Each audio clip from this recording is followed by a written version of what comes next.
Welcome to Breakfast Central here on News Central today. It promises to be exciting, and we are saying thank you so much for joining us. Well, today happens to be a special day on the program. Well, not because it is really anything special. It is because it is special as we will be looking at one of the most, I would say, neck-wrenching, or you'd say heart-wrenching stories that has indeed taken a different turn in Nigeria. And the stories we're talking about are stories that indeed are affecting the way and manner in which Nigerians are indeed reacting to the incessant kidnappings, which has indeed become a business, as it were. Well, not just that, we'll also look at a very interesting news concerning other developing stories from around the northern part of Nigeria and also from around the other parts of the country. If you just tuned in, I'm Joe Hansen, welcoming you to Breakfast Central on a Tuesday morning. Our hearts are heavy because of the stories, but you know what? Like they say, the show must go on. Benga, good morning. Yes, the show must go on, and sadly, we can't start with our, pre-breakfast banter and laughter because the mood in the country, even though those responsible for running the affairs of the country have not acknowledged some of this really dark incidents that happened in the last 48 hours. You're welcome to Breakfast Central here on News Central, the best way to start your day, where we bring you insightful insights and analysis on the biggest stories around the country. We break it down for you in a way that you can understand, and we talk to those policymakers, those who really matter, and subject matter experts on all subjects, basically. My name is Benga Borowa. You're welcome to the program. And my name is Olive Emodi. You're welcome to Breakfast Central. A really, really sad morning it is. We cannot believe that again in 2025, as we're inching towards the end of the year, it's going to be another bring back our girls conversation that we're having. These girls and the unfortunate principal who was killed as a result of this raid. It really, really breaks our heart to start our show on such a sad note. But if it is our reality, and so we must speak about it here on Breakfast Central. Remember that we're also streaming live on YouTube. Please tune to News Central Live via YouTube, and you can drop your thoughts on any of the stories that we'll be looking at this morning. Gentlemen, that's right. A really sad way to begin the show today. Very sad. But I think that kicks off our wake-up conversation this morning on a Tuesday. So we'll just go straight into it. And like Oliver's mentioned, feel free to join us. Well, a pre-dawn raid on the government girls' comprehensive secondary school in Magadanko, Wasagu, LGA of Kebbi State saw bandits abduct 25 students and killed a staff member, deepening fears over the state's worsening insecurity. Now, what shocks many residents, especially in the Kebbi State, is that 400 million naira every month, we do hear, is received by the state, 4.8 billion naira a year, specifically for security. Take note of that figure. Yet, communities like Maga remain exposed to repeated attacks.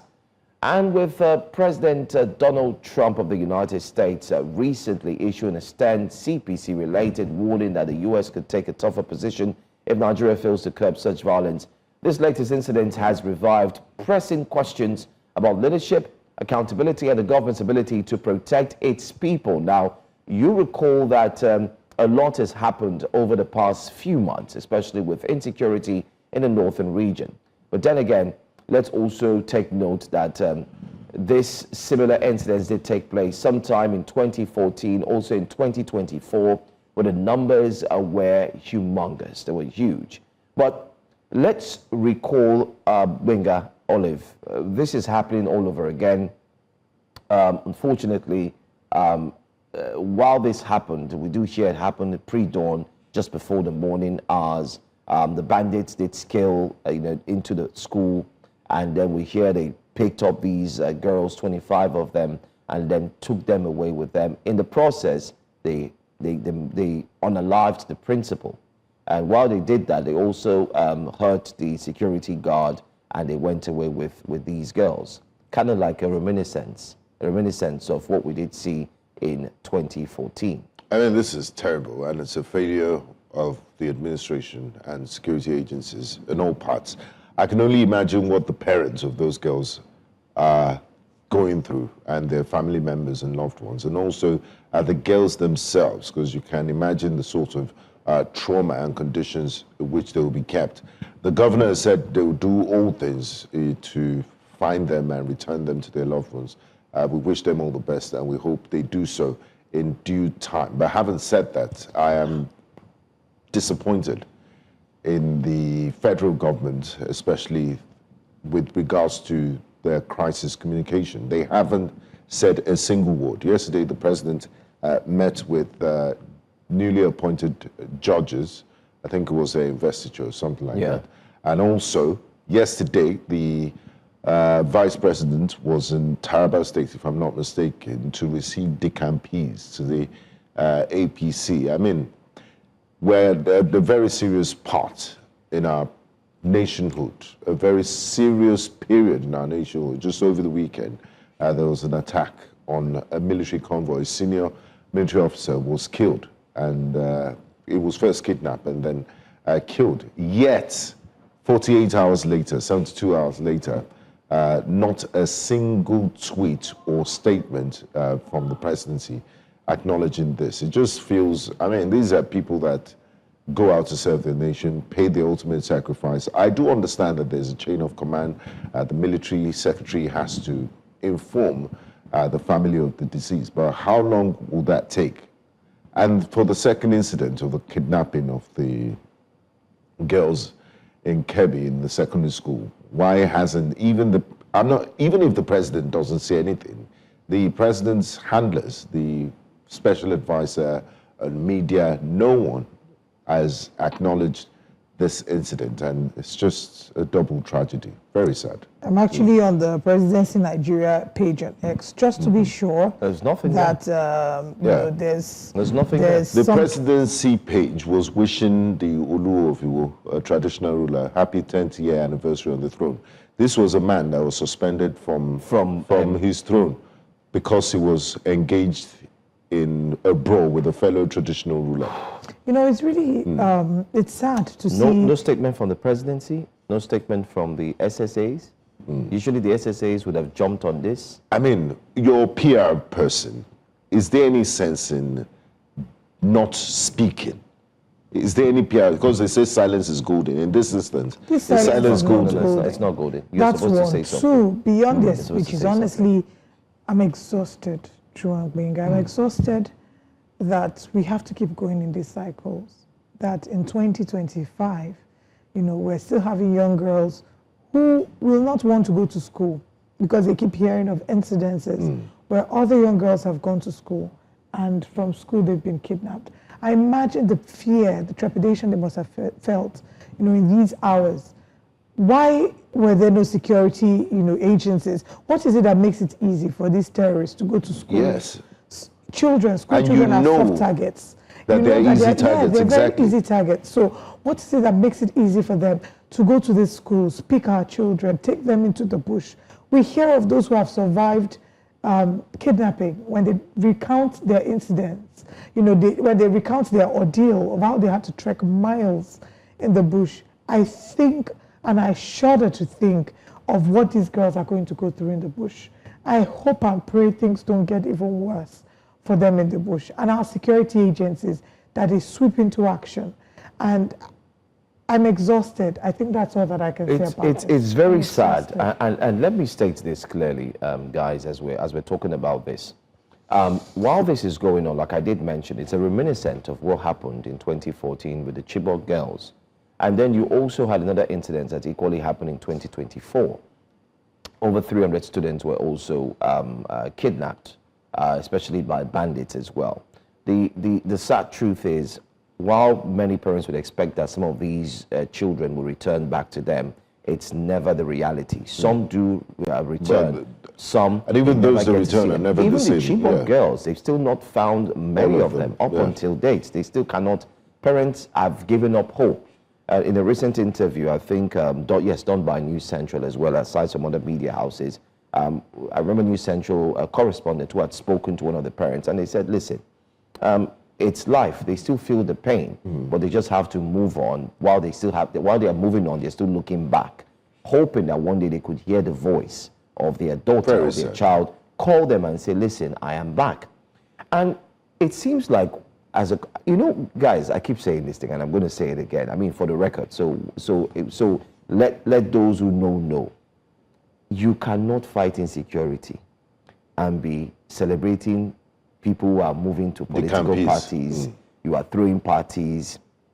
You are focused on 2027 as if 2026 does not exist. Meanwhile, there's still that issue of a CPC designation, and the United States Congress is going to take testimonies this Thursday.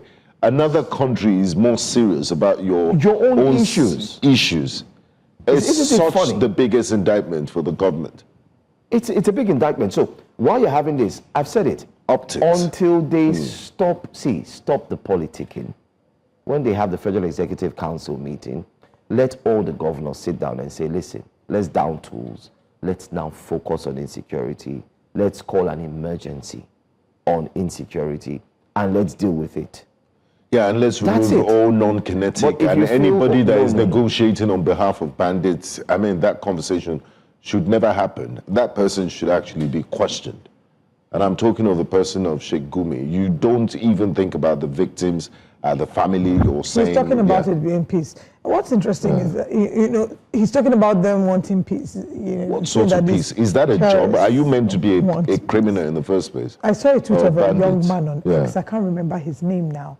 I think he's a farmer, the way they call them data boys or banga boys. I don't know if he's one of them. But he put out a tweet that said if he had his way, Sheikh Gumi would be the vice president of Nigeria. And you need to see the reactions on X. But I just feel he was looking for... That's what I think. I didn't see a lot of his tweets who say, he's a man of peace. It's rage baiting. President Tinubu was, of course, had his reactions in 2014 at the time that the Chibok girls also were kidnapped. He said, finding the abducted Chibok girls must engage all of our energy and resource. The tears of their parents must stop. The bleeding must end. I'm hoping that we see that same energy, in 2025, now that we've had these girls. Now that you're commander-in-chief of the armed forces, yes. The former vice president, Alhaji Atiku Abubakar, put out a statement yesterday as well and said Nigeria cannot continue like this. And he listed a lot of reasons why Nigeria cannot continue like this. So there have been counter-reactions after this recent abduction of the girls. Of course, a very embattled politician, Moyele Sowore, also put out a tweet yesterday and said, how come the IGP has not spoken yet? That I was expecting the IG to speak, but there goes Atiku's tweet. I mean, the highest authorities in the land have not said anything, and that's disappointing. That's worrying. That's worrying. I'm devastated by the news of the tragic attack on Government Girls Comprehensive Senior Secondary School, MAGA, in Kebbi State, which claimed the life of the vice principal and led to the abduction of innocent students. This is yet another reminder of the worsening insecurity in our nation. I equally condemn the killing of an APC chieftain, Umar Moriki, and mass abduction in Safe LGA of Zamfara. Yes, this also happened, guys, we forgot to mention. That killing, very sad, where entire families, including women and children, were taken by bandits. These acts of barbarity have no place in a civilized society. Similar tragedies continue to unfold in Plateau, Benue, and other states where communities are being torn apart by violence. In Shanono, LGA of Kano, residents are fleeing their homes in fear, highlighting the national security challenge that has reached intolerable levels. Nigeria cannot continue on this path. I call on the federal government to urgently review and strengthen its security architecture, deploy adequate personnel across vulnerable communities, and intensify intelligence-led operations. Citizens deserve protection, dignity, and peace, nothing less. And he signs out on that. I mean, that's just the barest minimum that is expected from the government. And I don't want to think they're sitting down and folding their arms and not doing anything about this, but it's become one too many, and it's very embarrassing to say the least. The entire world's gaze is on Nigeria as we speak. The focus is on Nigeria, and then to see this sort of incidents occur on a daily and weekly basis just basically reinforces what they're saying about, now disgraced country, and a country that can't even secure the lives of its own people. But that shouldn't be our case, and we need to step up and, give our security agencies, the gallant men and women of the Nigerian Armed Forces, all the necessary support and equipment, material and otherwise, that they need to take care and deal with this banditry and terrorism decisively once and for all. And they should end any sort of non-kinetic or carrot and stick approach, because these are very violent, criminal, terrible individuals that in their own consciousness have decided to take the way of the gun. So they should, any consequences they meet should be accepted by them. I think it's time to take the gloves off and, send a strong message and deal with them decisively. Okay, let's also take the reaction from the statement by the Kebbi State Police, and then we'll see what Nigerians are saying as well. If we can please put up the statement by the Kebbi Police. Do we have that up here? Okay, yes. Police tactical units, military personnel, and vigilantes have been deployed for search and rescue operations of the kidnapped students of Government Girls Comprehensive Secondary School, Maga, on the 17th November 2025 at about 4 o'clock. Information received revealed that a gang of armed bandits with sophisticated weapons shooting sporadically stormed the Government Girls Comprehensive Secondary School, Maga, Danko District, Dango Wasagu local government area of Kebbi State. The police tactical units deployed in the school engaged them into a gun duel. Unfortunately, the suspected bandits had already scaled through the fence of the school and abducted 25 students from their hostel to unknown destination. Similarly, one Hassan Makuku M, a male, was shot dead, while Ali Shehu, male, sustained injury in his right hand. Upon receiving the unfortunate incident, a combined team of additional police tactical units, military personnel, and vigilantes has been deployed in the area, and they are currently combing the bandits' routes in nearby forests with a view to rescue the abducted students and possibly, is it possibly for me? That makes me sad. Arrest the perpetrators of this dastardly act. In the light of the above regrettable incident, the Commissioner of Police, Kebbi State Command, CP Bello M. Sani, had reiterated the command's unwavering determination in safeguarding the lives and properties of the residents of Kebbi State. He equally appealed to the members of the public to remain calm, vigilant, and continue supporting police operations for peace and stability to be maintained. It's easier to say that people should be calm. Never in the history of calm down has anybody calmed down. So when parents who don't know where their girls are, who have seen the children of other parents being taken away and some never returned to them to this day, when they're up and thinking and wailing and crying, telling them to calm down is not what they want to hear.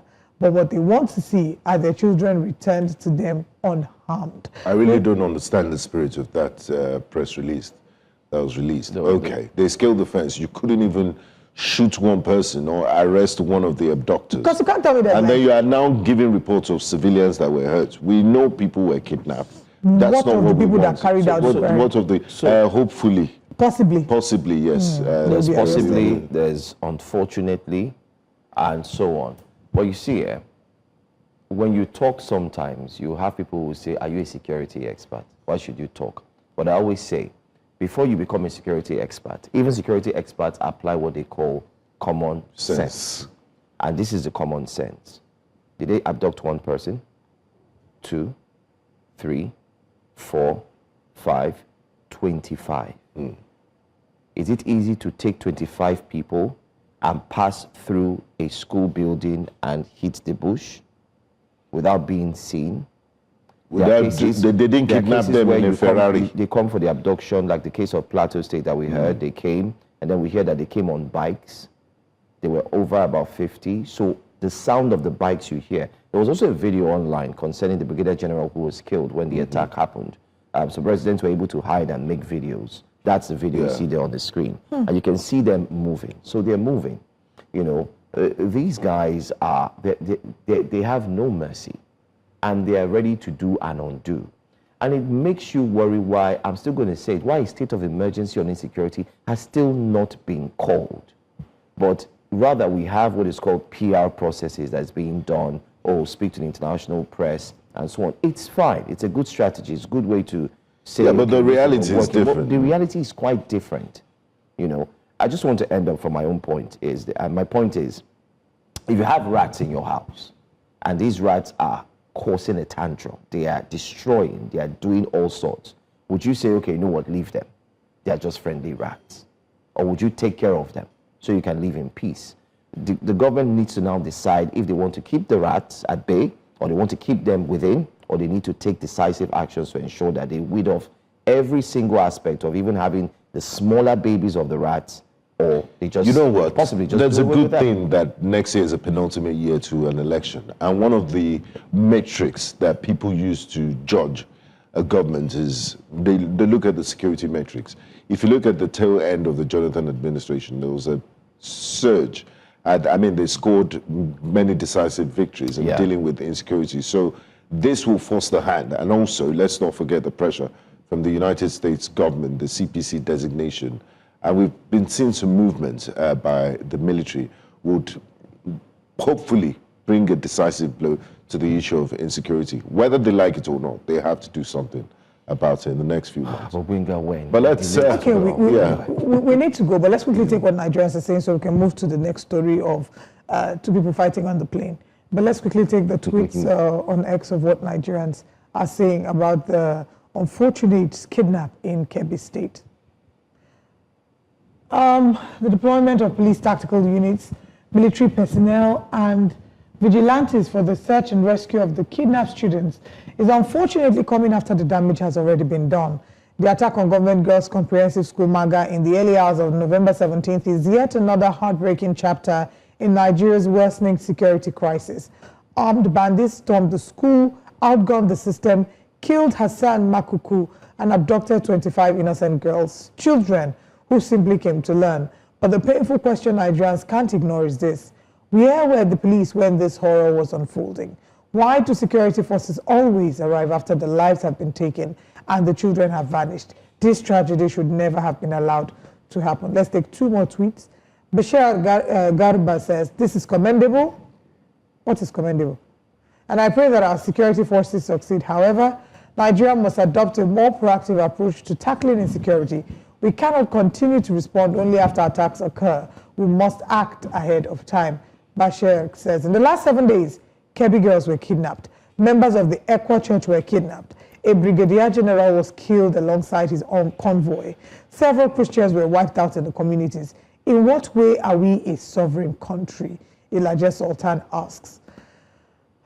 And hello, official BATS President Bola Ahmed Tinubu. Are you aware that school children were abducted in Kebbi and principal murdered? Kindly find and rescue them ASAP, Akong says in that tweet.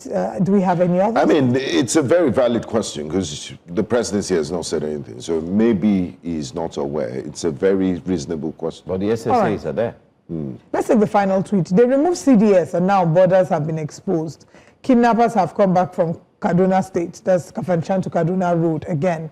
When will this end? Some Muslims don't want America to end these killings and kidnappings. When are we going to be safe? I'm not sure I quite understand I don't this understand. person's point. But we'll move now from here to say, like we did in 2014, to the federal government and to our security agencies, bring back our girls.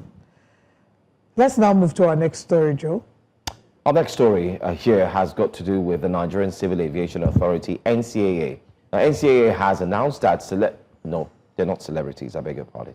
They are just social media people. Very dark man and Mr. Jollof face sanctions following a reported in-flight altercation. Now, the clash, which occurred during boarding, reportedly stemmed from a prolonged social media feud between the two, escalating into a physical confrontation before takeoff. With a very dark man alleging he was bitten by Mr. Jollof.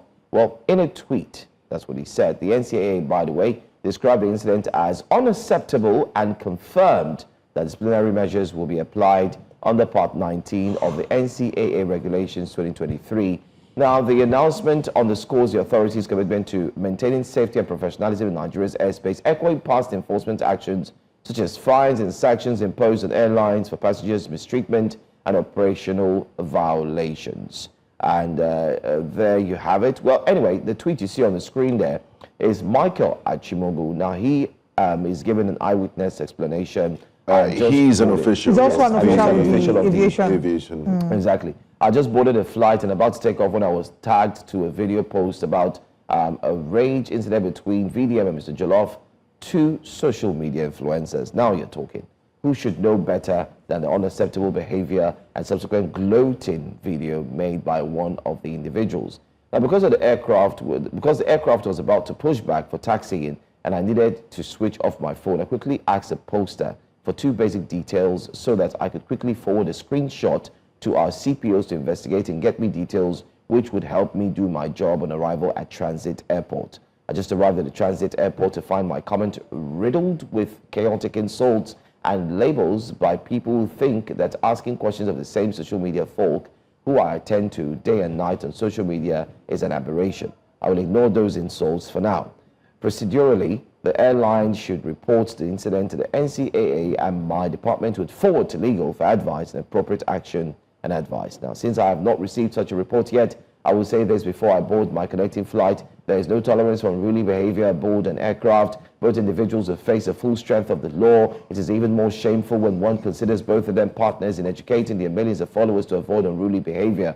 While waiting for information, I have reached out to our staff for details. Now that I am on ground, one wonders if the pilot had both passengers deplaned or if they were flown to destination. If it was the latter, there will be consequences. The actions of both men put the safety of all other passengers and the crew at risk. It also put the safety of the aircraft at risk. And then he goes on to say, the NCAA has exerted a lot of energy and resources in educating passengers about the dangers of unruly behavior and its consequences. In this case, no matter what led to the fracas, there is no excuse that makes it acceptable. Subject to the speed of information, I'll put out a proper statement before boarding my next flight. Otherwise, I will do so on arrival at my destination. Wow, such a long read. I think that's all. That's fine. That's fine. Yeah. Well, but we must applaud Michael Achimugu. He's been very proactive before now. He's the Director of Public Affairs and Consumer Protection with the Civil Aviation Authority, and he's always been proactive with incidences like this. You would see him not just tweet about it, but actually do something about it. I know people who personally have reached out to him when the airlines have, aired. But now let's look at United Nigeria Airlines, their statement on the passenger altercation at Asaba International Airport. United Nigeria Airlines confirms that an altercation occurred between two passengers identified as Martins Vincent Ose, very dark man, and Fride Okpetorishe Ashekboyi, Mr. Jollof, during the boarding of flight UN 0523 at Asaba International Airport on the morning of 17 November 2025. In full compliance with global aviation safety protocols, our crew responded immediately and professionally to de-escalate the situation. Both passengers were deboarded without delay to ensure the safety, comfort, and security. Comfort, I just remembered comfort, the other lady. And security of all other passengers and crew members. They were subsequently handed over to airport security for further investigation. United Nigeria Airlines places the highest priority on safety and maintains a zero-tolerance policy for any conduct that threatens the security of or well-being of passengers or crew. After all standard procedures were completed, the flights departed safely while the passengers involved in the altercation were still with the authorities. We remain firmly committed to providing a safe, respectful, and secure travel experience across our network. United Nigeria Airlines flying to Unite. First of all, thank you for not stripping them naked. As we had seen in previous times, where there will be an issue, and then before you know, we're seeing somebody's body parts on social media, and we're seeing an unprofessional way. It's not like they could have done that, unfortunately. They could not. How do you want to strip very dark man or Mr. Jollof? How do you want to strip? Then they give you one. They need to find a Goliath. First of all, they cannot even be subject to that kind of treatment. But that being said, people who are social media influencers and public figures in some measure need to understand the responsibility that they have. They have acted unprofessionally. From the clip we saw, and it would be great for us to see more footage, but from the clip online, and many eyewitnesses alleged that very dark man was the instigator in the plane, and that he had challenged Mr. Jollof. Now, they say there's a backstory to it. The people who follow them, because I do not, the people who follow them say that Mr. Jollof had said to very dark man online that, when he sees him, it's a fight. I will slap him. So this is very dark man saying, okay, you said you will see me, whatever, and then, I'm here now, let's get this thing done and over with. I think there's a time and a place for being silly, if you want to be a silly person, I mean, I like people who like to put their money where their mouth is, but not at the detriment of other people. People should have met yourselves outside, fight and go to police station and report yourselves. And that's funny bone there. Yeah, that's funny bone, trying to de-escalate the situation. It's very embarrassing. There's no way to put it mildly. I think what's even more embarrassing is the video that Very Dark Man did much later, you know, laughing, and you know, he made a video jesting. He said, oh, that's Jollof there, that he beats him and stuff like that. Then he starts to insult Jollof, say, oh, Jollof beats him, man where they bite, man where they bite. You know, I mean, this is absolutely disgraceful. And I hope the authorities will clamp down and make an example out of this. The season of forgiving is over. Yes. Quam 1 and Quam 2. This one's like Quam 3 and Quam 4. If you don't make an example out of this, this is and this specific, because honestly, if you go to the court of law, they will ask, who threw the first punch? Who provoked you? So what do you expect? If I attack you, you're going to defend. What do you expect the other party to do? It's self-defense. He has to do something. It's not just going to sit there. And there was a point he gave his testimony. He said it was restricting his airflow. He could have gone south. Anything could have happened there. And we're glad there was no loss of lives. And he threw a slap. We need to set an example for younger people. We live in a country where, depending on your status, there might be consequences or no consequences. I do understand that the police in Asaba Airport Command would file their report, and then the NCAA in collaboration. Yes. So this is an ongoing process. But I know what the irony they need to be put on the culprit, a proper investigation needs to be done. I know the irony I can't of the sit here from my own perspective and say this, but it looks like the Asian provocateur was very dark man. Whoever did not provoke, they both should be investigated. Yes. The matter should be made to face the law. But I also want to mention that what's interesting, if these were two different public figures, and Very Dark Man felt he's usually the person who positions himself as someone who likes to make commentary on public issues, and he would have dragged this person to filth. Absolutely. You would expect that somebody who would be that person that always drags other people to filth would know better and conduct himself in a different way. I mean, this is what happens. This is the type of country we're in. People that don't even deserve 5 minutes attention are made public figures and celebrities in quote just because, you know, they are, let's not just get there. It's very sad. I'm not even interested in talking about the story because the truth is, for me, I worry if we're building a generation of men, we're building a generation of people, future leaders. So these are the future leaders. And also, I keep saying this: if you keep attacking the current administration and the previous ones, that they're not leading properly, they don't know what they're doing. There's this, there's that in the land. Are you doing any better? If they give you power, this is what you will do. You see, sometimes that's why when people talked about Yerima and people were hating Yerima, there were a lot of lessons there. You know, despite being provoked, despite having the backing of someone who was once a big name in the country, who could even back you up if you had raised a hand, but you chose to keep your cool. You were stern, you spoke, you were firm. And then, let's see what Nigerians are saying about it, and then we can come to wrap things up here. We've shared some thoughts here. Dopamine Def is an interesting handle. Why is everyone calling VDM? It was the other guy that clearly hit first. Anyways, Hope said them walked them out of flight as per normal cabin rules. The law no apply to them. Yes, they walked them out, and they did not fly on that plane. And here I thought Jollof was boiling the rice and adding the spice. Turns out we have to beat it first. Who knew? I don't understand. Okay. I get. Anyway, what we're saying, the summary of it all is that public figures need to know to do better. And you must understand that within us, I think this shows us that even everybody who is calling out the government and calling out those at the helm of affairs, you see that thing. It's very easy to be a critic. It's very easy to be like them and do the things that they do, because at the end of the day, Anyway, let's move to our very last story as we wrap things up. The story is what we're going to talk about when we come, and it's got to do with PDP. There are going to be 2 meetings today. Wow. At the PDP Plaza. PDP the brand new PDP. Brand new and the old. PDP is going to give us members of the they're going to give PDP. us VDM versus Mr. Jollof. But let's share with you what the top stories are today on Breakfast Central. This morning on Breakfast Central, Bandits abduct 25 Kebbi secondary school girls, kill vice principal. Really sad. Fresh crisis hits PDP as Samuel Ayan insists he remains party secretary. There'll be conflicting meetings happening today. ADC unveils new National Secretariat in Abuja. Wow. Congratulations.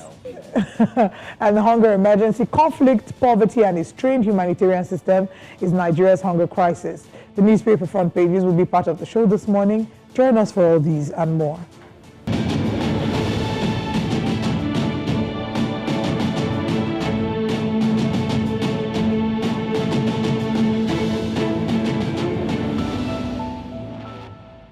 The People's Democratic Party, PDP, is once again facing more internal troubles as Samuel Ayan declared that he remains the legitimate holder of the party's national secretary position. The PDP's factional secretary, Samuel Ayan, declared that he remains in office, dismissing his expulsion and that of 10 others, including FCT Minister Nyesom Wike, Ayo Fayoshe, at the party's convention in Ibadan as a jamboree. Motion the expulsion of the following persons from the People's Democratic Party for anti-party activities and gross breaches. His Excellency Wike, His Excellency Ayo Fayoshe, Senator Samuel Ayan. Ayan challenged the legitimacy of the Ibadan event, arguing that it did not meet the statutory requirements of a national convention. According to him, party members and stakeholders will meet to determine whether a proper national convention should be held or a caretaker committee appointed ahead of the expiration of the current leadership in December. Join us this morning for this discussion, former Special Advisor to President Goodluck Jonathan, a member of the People's Democratic Party, Comrade Jude Imagwe. All right.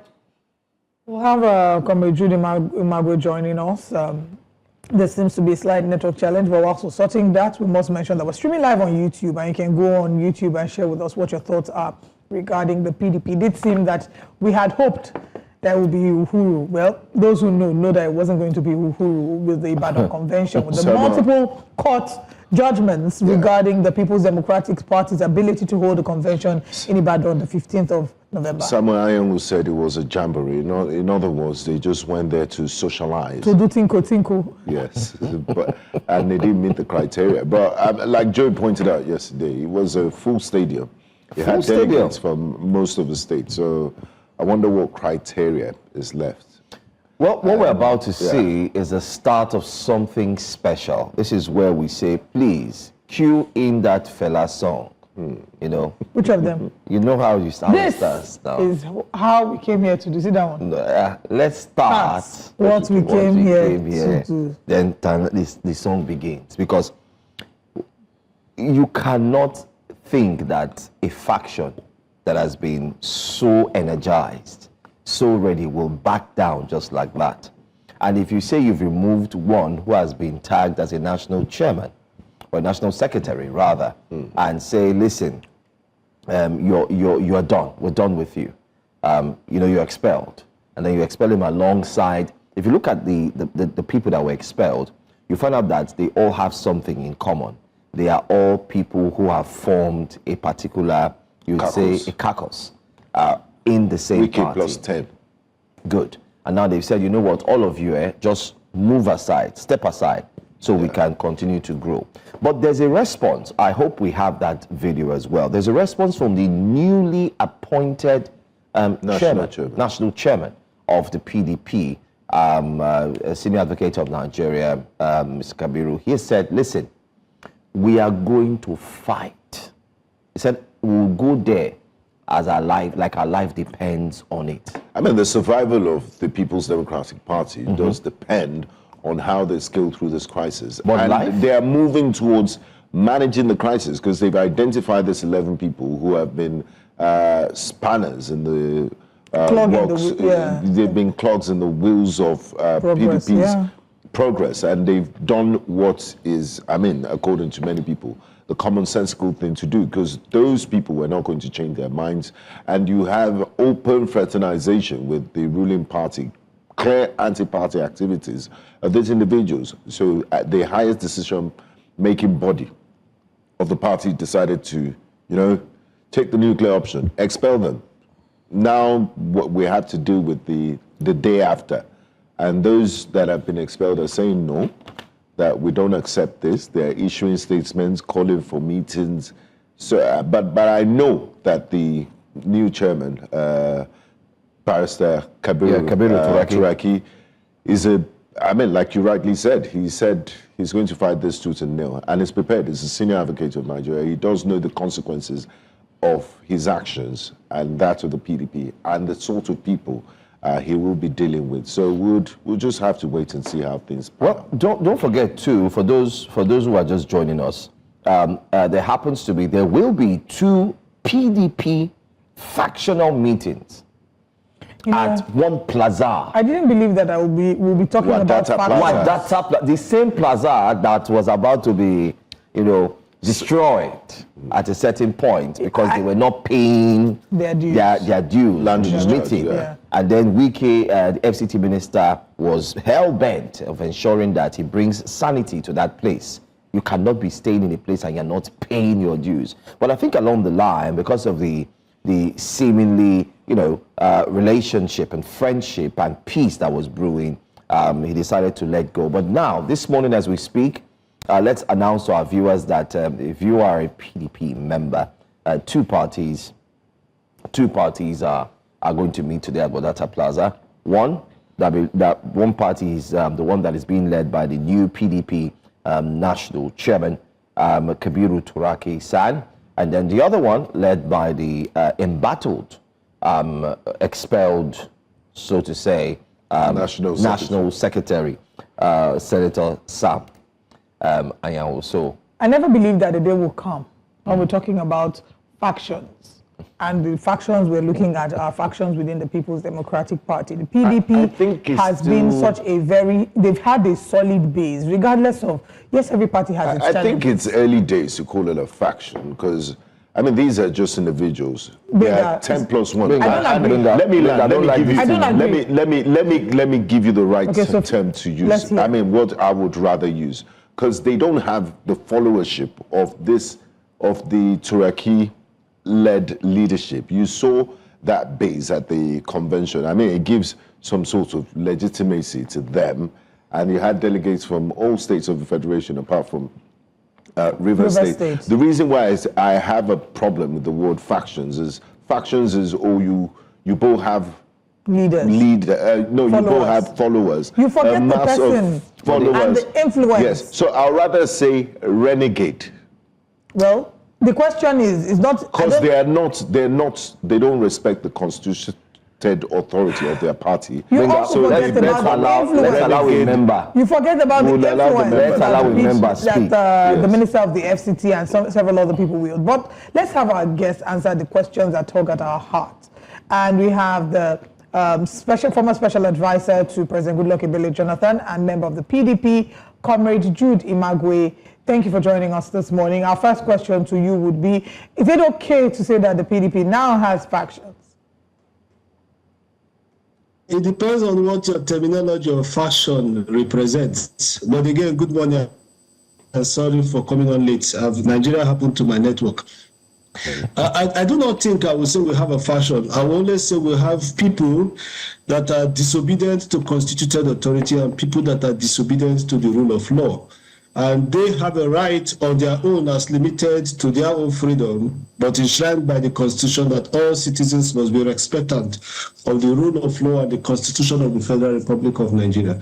So if I would say the people that gathered in somewhere around the eastern part of, southwestern part of Nigeria, I refer to them as people of the People's Disobedient Party.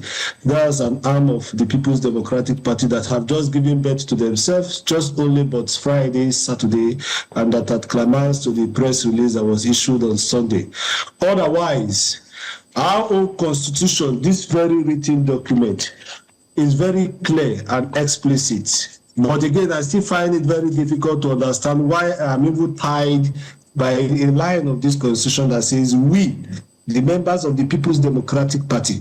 It therefore means including myself and every person that said they are members of the People's Democratic Party. That is the preamble. Say we, the members of the People's Democratic Party.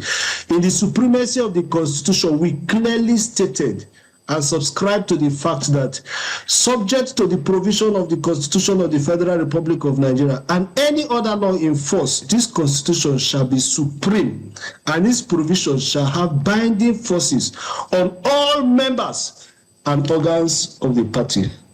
If we have things that ties us bound, we are not living in a banana republic.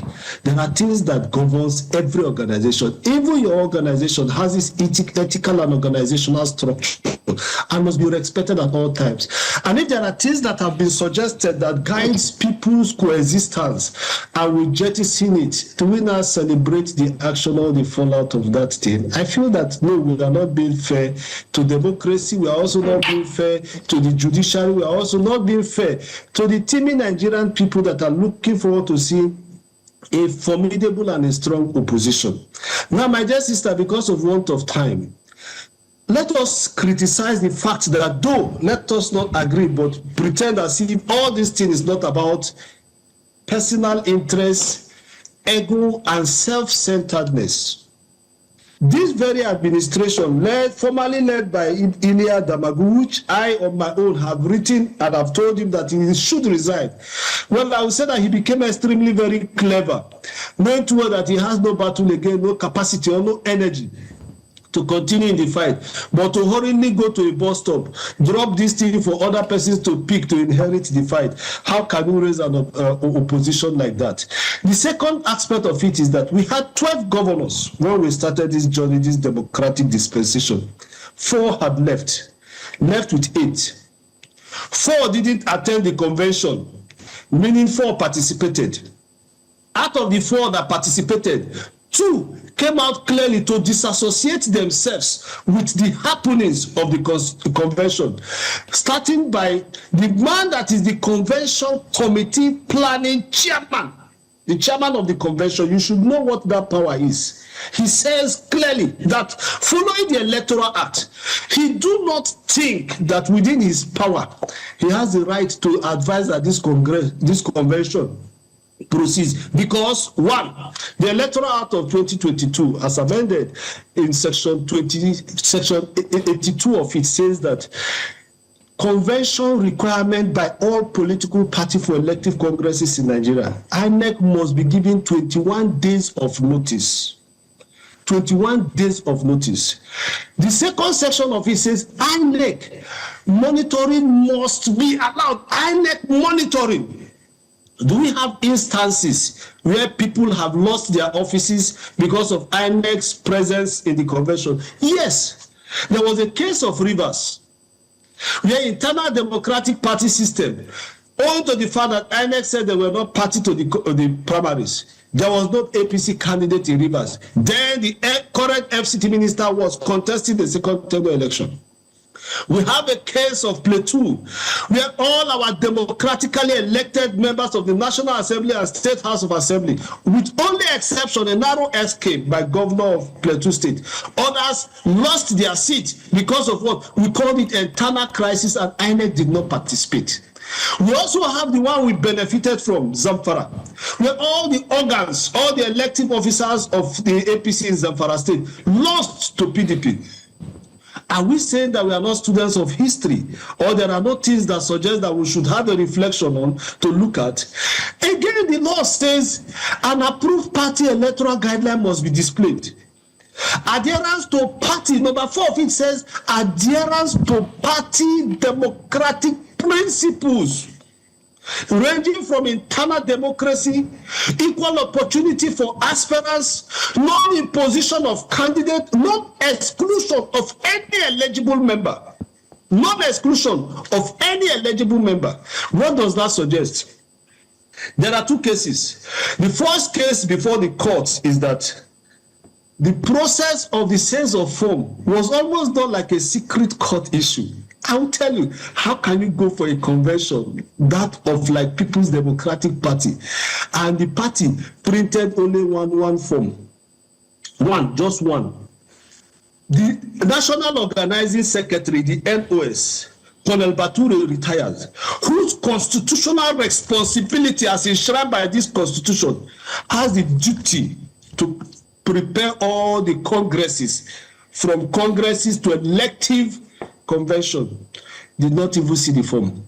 The National Secretary, whose signature is by law accepted by INEC with that of the National Chairman, says his signature was compromised. That first. Do not suggest that there is transparency in the process. They went to court, a judgment was given. They went to another court and got another judgment. I am not a lawyer, but I think elementarily, if a judgment says my name is not Judy Magwe, what I need to do is to go to a higher court, for the higher court to tell the lower court to explain to me why my name is not Judy Magwe. It will be an abuse of court proceedings, even if the court has competent or equal jurisdiction, for me to go to another court to tell the court that my name is Judy Magwe, tell these people not to address me as James, because a court had already said I'm not Judy Magwe. The only court that can overturn that thing is a higher court. We didn't do that. Rather, we went to get another judgment to say the convention must go on. Yes, let us agree that they said the convention must go on. Another judgment now came. What did that judgment say? The judgment said a candidate who intended to contest an election, even if the candidate is already zoned by his zone not to win the election, what it entirely means is that the candidate should be given the right of expression, that is the right of contesting an election. And the Electoral Act states it very clear that adherence to democratic principles means all opportunity, equal opportunity, without sex, without gender, to aspirants. This was also abused by us. Do we now say again that there are no ulterior motives? There should be. Do we now say again, let us again assume, because I feel that why this thing is actually having the attention is having, is because people have always tied this fight to be that of Yeso Wike, the FCT minister, His Excellency. And I feel that it is actually very painful to reduce people's bad behavior, executive abuse of judicial process, to the fact that they feel that you are fighting. If you are fighting a personal fight with somebody, look for another space to fight the fight. Not bring this fight into an organization, a party whose existence you were not even there when it was founded. The two leading factors today were not even the PDP when PDP was founded. Senator Bala Mohammed of Bauchi was the AMPP. I am not sure Governor Seyi Makinde of Oyo had joined PDP when PDP was founded in 1999. Let them both tell us from 1999 up until when they eventually became beneficiary of PDP what they had contributed as nobody to the growth of party before they become the people that are enjoying it today. But again, we are where we are. The party has now been disseminated, reduced almost to nothing. We are hoping that the judgment that was the last standing judgment that was given that said, do not go. I liken it to be like the case of the biblical expression where two women were fighting over the dead child and the living one. And one came and said, I own this living child, knowing too well that her child is dead. And the other one said, it's my child. And Solomon said, okay, can I have a knife? Let's split this child. And the one that said that my child is alive said, no, don't split the child. Let's give this one the child so that she... The one that knew too well that her child is dead said, split the child. And at the end of the day, it was evident that the one that actually have passion, love, and respect for human life won the child. Truly, that is the mother of the child. Now, in this case, if in all sense of honesty, those people that went to Oyo were true lovers of People's Democratic Party, what suggests that the right thing should not have been done? The law is clear about the composition of a national convention. It states from beginning first that there must be congresses from ward up until local government to state before it climaxes to the national convention. Did all these processes stand? The answer is no, because the last NWC NEC that sat passed a resolution that was binding by every one of us that said, go back. There are 15 states that has an issue of caretakerism, and a complete region, zone, does not have a zonal structure, which is the southeastern zone. Go back and have this thing constituted before we can come back to convention. They didn't go. What did the Constitution say about Congress? 2/3 majority.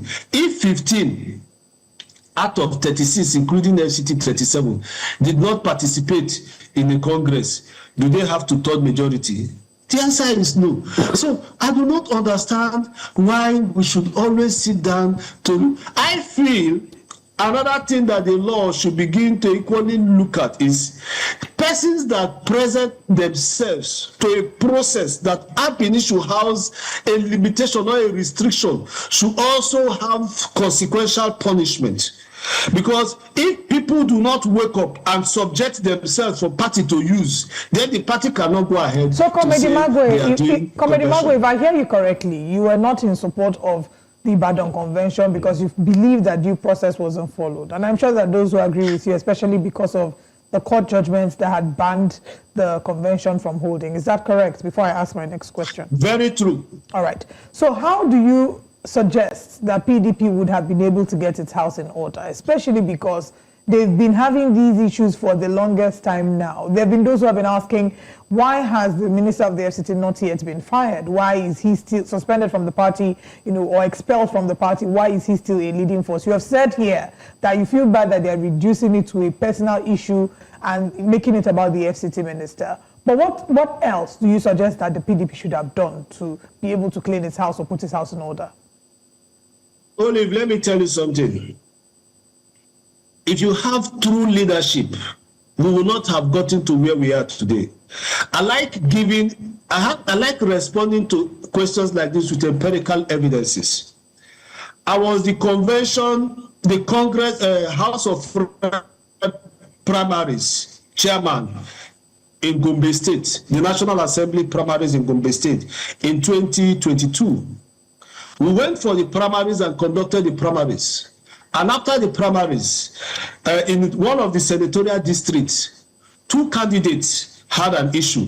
One with 1 vote is the incumbent senator today, Senator Anthony Yaro. And Honorable Binta lost by 1 vote. And she came back and appealed to the National Secretariat that she was not comfortable with how that 1 vote was generated. And as such, she felt that the process was compromised. And she needed to go back she requested that the primaries be cancelled, be nullified, and the fresh primaries be conducted. The person that won, who is the incumbent senator today, now suggested that he was going to court. Now, so they gathered hands of lawyers and have almost reached the conclusion of how they were going into the case. But because I was the chairman of the primaries, I was invited to say, okay, I will also be joining the court because I conducted the election. So after everything, I asked the question. I said, can I ask the question? I said, do we still have a window period between INEC constituted deadline that we can no longer conduct primaries and where we are today? If there is a window period, rather than going to court, why don't we go back and conduct the primaries? My concern was that it would be a moral burden for you as a candidate from campaign venue to court, from campaign venue to court. Even your supporters will be confused because some will assume that after all this campaign, should this man not win the case in the court, the other woman, Honorable Binta, would have now become the candidate. Likely, they may not have wanted to support her. And on the basis of that, some of them would jettison the process. I said, so since we have a window period, can we go back and conduct these primaries? Okay. And they're like, are you sure you are ready to go? I said, yes, I was ready to go. We went back, Olive, conducted the primary. The man won with now a higher margin. and there was no longer court case. There was no distraction. He eventually won the election. He's a serving senator today. Now back to PDP. If PDP, within when Justice Omotosho had given that court judgment that the problem you have in your party, which is still tied to what the NEC resolved, that go and complete these things. See, by then it was 15 states. All right. We had also conducted congresses in 36 states in one day. What was wrong for us to have gone back to conduct these congresses in these 15 states under the period that we have been going in and out of court, to be sure that now we want to approach equity. We are approaching equity with clean hands. I hear you we completely. have done these congresses, right, and we do not have any liability that somebody will come again to hold. If you don't create an opportunity for somebody to take to court, the person will not go to court. Comrade Judy Magwe, we hear you correctly that he who comes to equity must come with clean hands. The PDP has its work cut out for it, and we hope that it's able to dance to the tune that it has set for itself, and that they're able to find some rhythm in the nearest future, and to enable the PDP to become a formidable force. It's still very far, right? Well, I guess it's still very far, because where we have found ourselves now, they have reduced it almost to nothing. And it's really sad, Comrade Imagwe. It's really, really sad. But we'll find out today. I mean, after the meetings today, we'll see what next. Thank you very much for joining us this morning. Thank you for your time. Thank you for having me. Thank you, Benga. Thank you. Yeah. Thank you. Thank you. So we're moving from one story about political conflict to a really, really sad story, the way in which we started the show today, which is about insecurity. 25 schoolgirls, yes, 25 of them have been abducted from the Government Girls Comprehensive Secondary School in Maga, Danko Wasago local government area. The attack happened in the dead hour of the night, just before dawn on Monday. Armed bandits stormed the school, killing the vice principal, Hassan Yakubu Makuku, and injuring another staff member.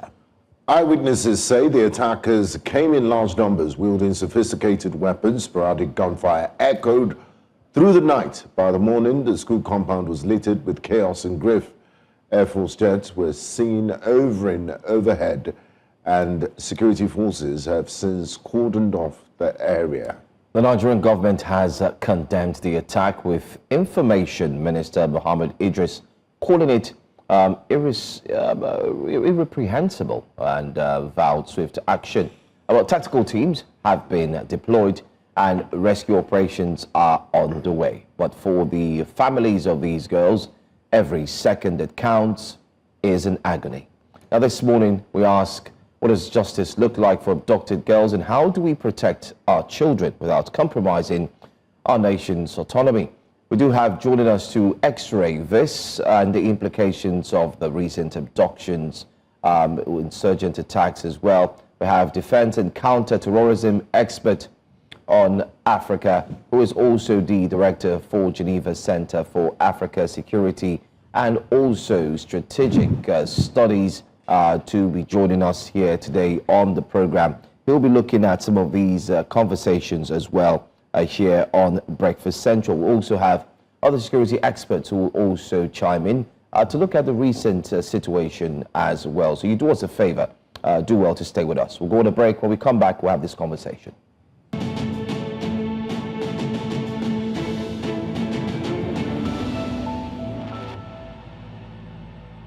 Welcome back. So back to the conversation concerning insecurity, especially the recent happenings. We do have joining us to discuss this, Director for Geneva Center for African Security and Strategic Studies, Mr. David Otto joins us this morning. Thanks for being here.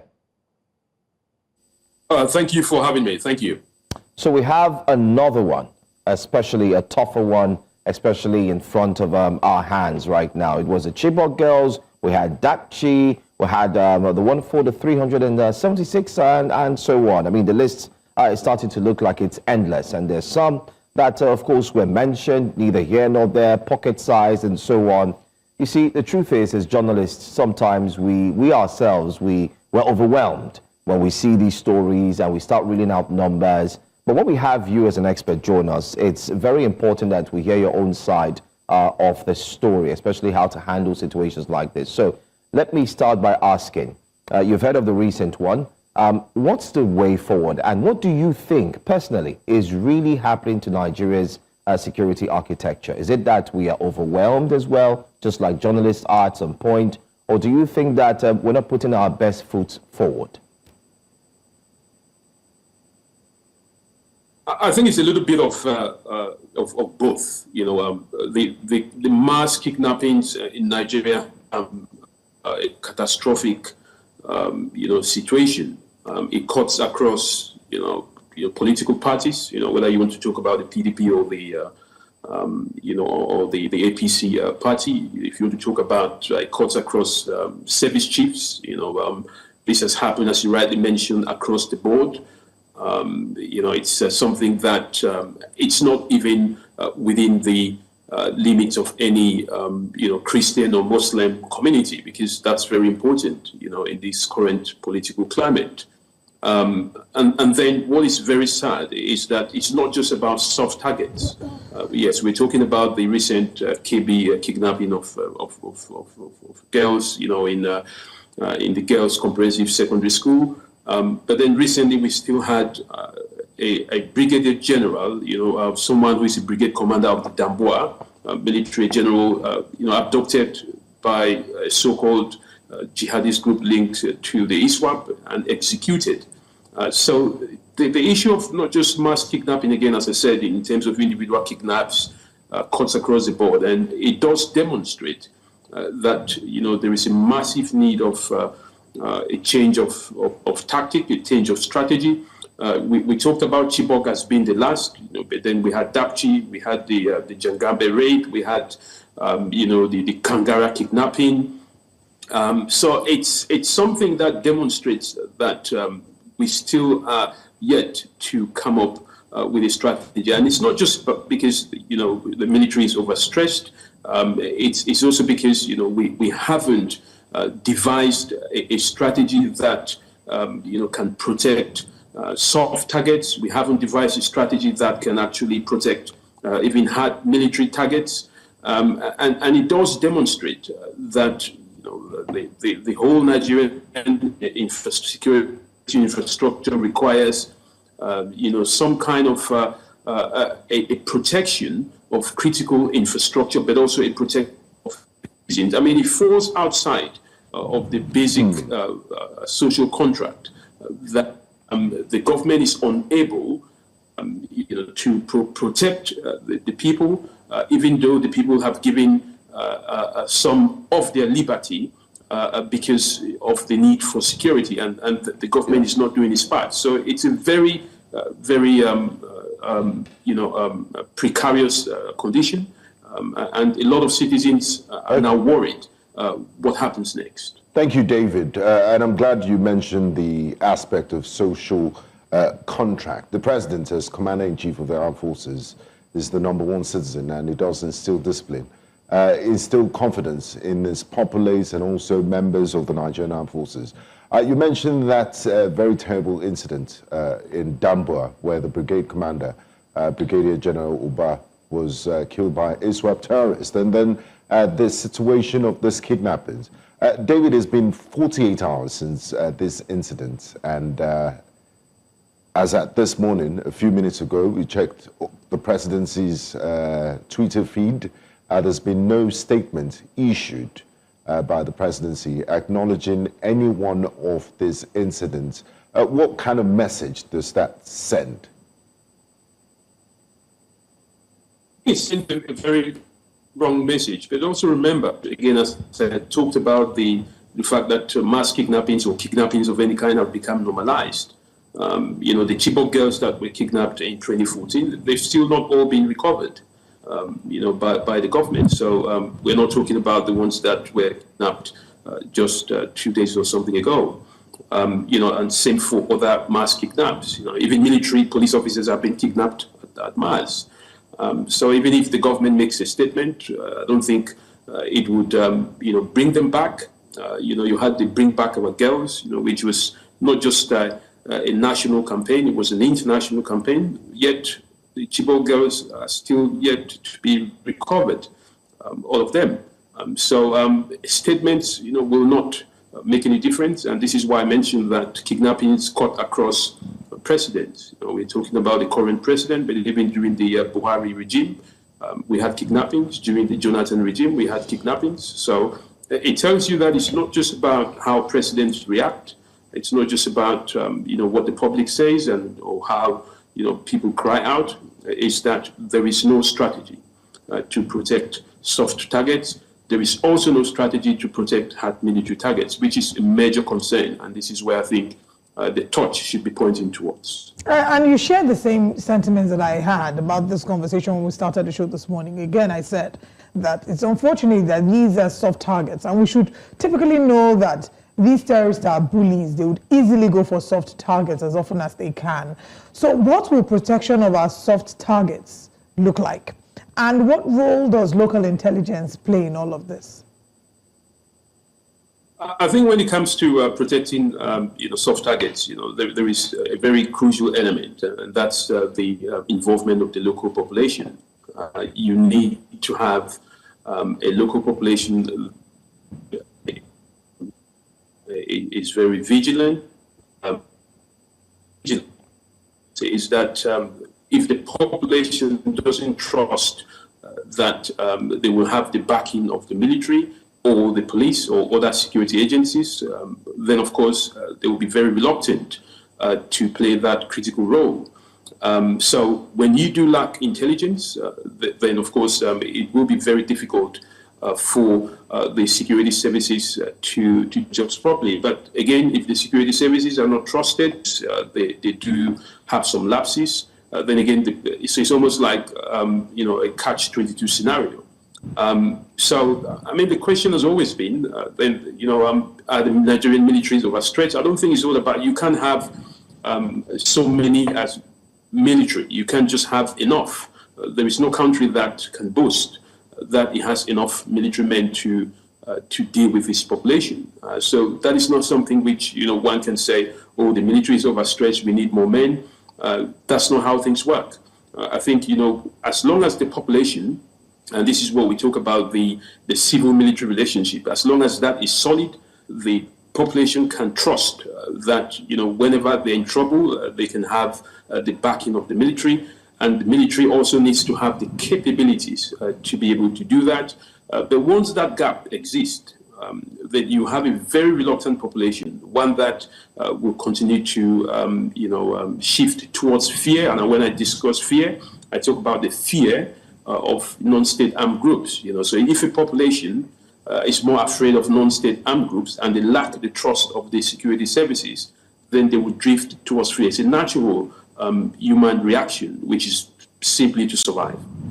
Now, David, also looking at strategies to deal with this threats that we're seeing, we've also seen change of personnel, so that there might be a different doctrine in how to approach these threats. We've seen service chiefs change. There's also the National Security Advisor who's been there for a while. Having said that, is our military equipped to handle asymmetric threats like banditry and insurgency? Because people always, they refer to the gallantry of Nigerian peacekeepers in Sierra Leone and Liberia, and you fast forward to 2025 and they don't seem to be able to deal with this sort of threat, which is similar to what they dealt with in Sierra Leone. Yeah, so the way that it works from a security point, you've got what you call the threats, and then you've got to look at the threat dynamics. How powerful is the threat? What are their motives? What kind of weapons do they have? What is the tactics that they use? And then you look at what you call the vulnerabilities, and vulnerabilities is simply referred to the ability of the state or security service to deal with that threat. So when you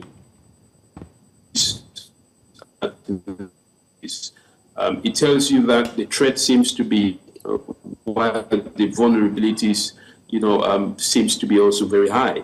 So when a threat is high, that means the militants or the bandits or whatever they call themselves or terrorists, if they do have the willpower, they have more weapons, to waste. They have, timelines, they attack during day, at dawn, they attack at night.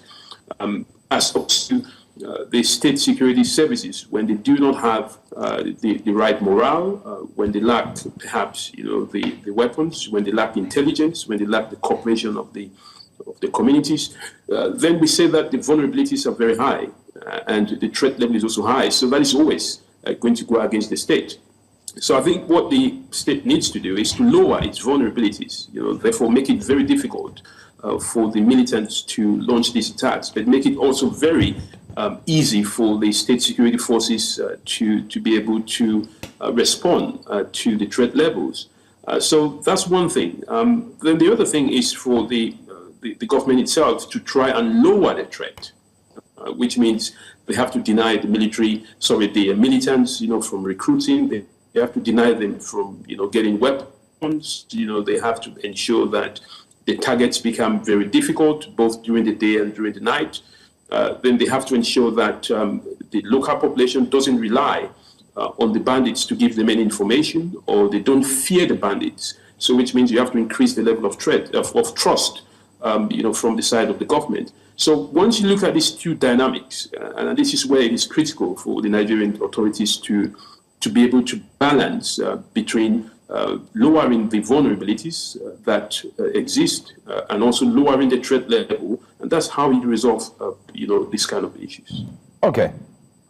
Well, I want to say thank you so much for your time, David Otto. I understand that you need to be somewhere, but we want to thank you so much for joining us, and we look forward to talk to you again as we await the latest updates concerning that. We've been flashing on the screen the Chief of Army Staff. We hear he's on ground, and his men have their boots solidly tied. They're ready to go and ensure they rescue the girls. But we'll have another conversation, this same conversation with another security expert. But I want to thank you, first of all, David, for joining us. Thank you for Thank you, David. Thank you.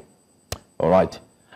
Aside from what had taken place, especially there in Kebbi State, joining us now is retired director of the DSS, Mr. Dennis Amakri, joins us live this morning. Thank you so much for being here as well. Another sad incident, no doubt. Thank you. Yes, and I know would like to get your reaction to what's really, really happening. And it's quite sad. But first of all, let's take a look at that video of the Chief of Army Staff. We do hear Wadi Shaibu, who's on ground. Let's see what the video is indeed saying. We'll continue day and night until we find these people. Is that clear? Yes, sir. We'll do what? Day and night. It's when we find these children that we can now say that yes, we have done our job.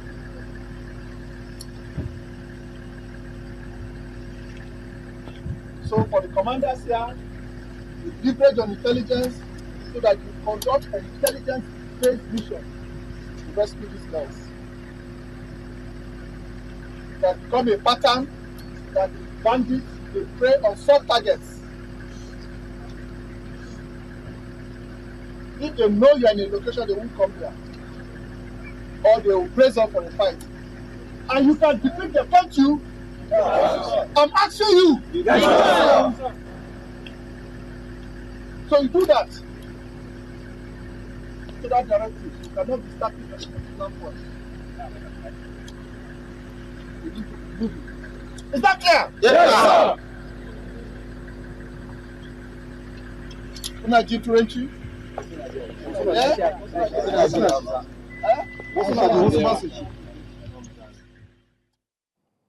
So the video you've seen there is a video of the Major General Wadi Shaibu, who happens to be Lieutenant General, I beg your pardon, who happens to be the Chief of Army Staff.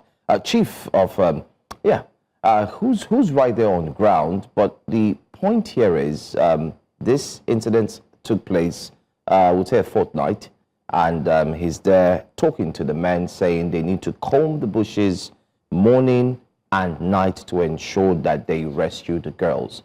But we'll get your reaction after the break. We need to go for a quick break. When we come back, we'd like to get your reaction, Mr. Dennis Amakri, on what you think is really happening. Plus, do you have any iota of belief that we'll be able to rescue the 25 girls? But stay with us after the break.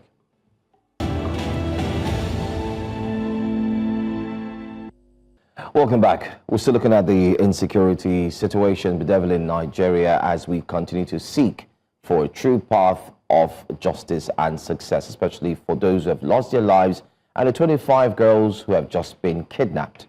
We have joining us former Director DSS, Mr. Dennis Amakri, joins us live. Right before the break, I did show you a video of the Chief of Army Staff, Wahidi Shaibu, who was talking tough to the men on ground, telling them they have to work 24 hours to ensure they bring the girls back, 25 of them. What's your take on that? I also asked, do you have any iota of a belief that they will be able to win this war and bring the girls back? Thank you very much for having me. This is a very sad situation, a very, very sad situation. Starting from 2014, when we had the Chibok girls kidnapping, to 2025, going through the Dapchi girls and all of them, I think about 2,000 school children have been, kidnapped. And we've not got all of them back. And this is one, like a sore thumb sticking out in our fight against the insurgency. And then, of course, why do they continue doing it? And when it happened the first time, in fact, we came up with the Safe School Initiative. The Safe School Initiative to take care of all the schools, especially those that are in areas of conflict. But that's, I think they are haphazardly, administered, because in that Safe School Initiative, there are many things that can be done. And I don't think they did it. And because of maybe lack of funds or lack of manpower, most of the schools you can see are not well fortified. They are not, they're just there. And, not enough security to protect them. So are we really serious about this? Because like we've been saying, when it happens, governors will go and make a statement. Police will go there. You see the general, talking to his men. And, they are not... they are not feeling very, very, the morale is not high because you don't even have real equipment for them. We are fighting an asymmetric war with traditional methods, and that is not going to work because it's not going to be combing bush and looking at people and then, of course, endangering their lives.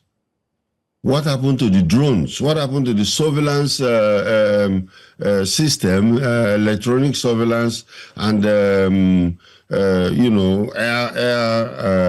powers that we need to look for these people wherever they are hiding? So these are the problems that are facing the military, and it will continue to happen because if we continue pursuing it the way we have been doing it, I don't think we're going to get a headway. All right. I am really genuinely concerned about where we are and what this says about us, about our security architecture. And if you think in any way this also influences the international conversations that have been happening regarding insecurity in Nigeria, particularly the United States threat of invasion because of the killing of Christians. Now, these young girls have been kidnapped. We honestly, certainly are holding out to hope that they return, that our security agencies are able to intervene. But how do you think this impacts the general international conversation that has been going on for weeks now? Of course, it is strengthening the international conversation that we're having. Remember, these girls who are in school, most of them you will say they are Christians. This is Kebbi State, which is mainly, not very, very Islamized, so to say. And then, of course, one thing is happening. These bandits or terrorists are trying to test the resolve of the Nigerian state. They are. because what they are doing, attacking, doing the same things that they've been doing before, and challenging the Nigerian state to come for them, and of course, even attacking, they just killed a general. That is a slap on our military. Now, why are we not having the political will to fight this? That is the issue. Because I know fully well that if we are very, very serious, our military can take out these people, but there is political implications. And those are the things we need to look at, and those are the things the president needs to look at, because there are people who want to make sure that they continue to embarrass him so that, we are heading towards an election. But I will advise that you forget that election and deal with these things, because it is after they've been wiped out that, good elections will take place. So, third columnist in government, third columnist in other spheres in Nigeria are giving this problem, a gusto to go on. And the international community is watching. Because, okay, think about it. The kind of sophisticated weapons they are carrying, who is buying it for them? Who is buying it for them? Very important. It is not the money they got from kidnapping. So there is some sponsors, funding them. And we need to get those people. I think the sponsors are mainly the people that we need to get. And government have some of them. So why not name and shame them? And allowing them to, play with the country as they are doing. Thank you very much, Mr. Makri. We have a plethora of security agencies, NSCDC, Defense Intelligence Agency, the Armed Forces, the DSS. And many Nigerians are wondering, you have all these security agencies, and yet we still see them hit the soft targets. You did acknowledge the asymmetrical nature of this warfare. My question to you is, as a former director of the DSS, what role does the DSS play in preventing attacks on this soft target? I mean, you also talked about equipment that we're fighting this asymmetrical warfare with equipments that are not compatible for this modern day warfare. What do they need to, what sort of assets need to be deployed in order to deal with this sort of threats? Well, in fact, we've discussed about this so many times, the military is aware, the police is aware, whereby even the DSS have, gone further to, modernize some of their equipment. Drones is the game right now, everywhere. Even the Ukraine war is drones they are using right now, and we need to get those. The problem is that these drones are very expensive. And then, of course, I've mentioned it to you before, the money that we are allocating to defense, and which we say, oh, defense is the highest budget, that does not cut it, because that defense budget is nothing when it comes to, buying modern equipment. And then, of course, a Predator drone, for instance, is about 10 million for one. And then, of course, if it is flying and they shoot it down, there goes the money. So you have to, get the drone, acquire it, train the people who are going to be the pilots, very, very well trained to handle that. And then, of course, get many, because we have a vast ungoverned spaces in the country. And then, of course, to get information about these people or to penetrate them, the DSS have to go a great length to even endanger some of their operatives. Because to get information about these people, which they have been doing, is dangerous. You recruit somebody among those bandits, and those bandits will not know. And if they come to know that person, they'll kill the person. So these are the things that are facing the country. But one thing is very clear. Fund them so that they can get modern equipment, and then, of course, increase their numbers.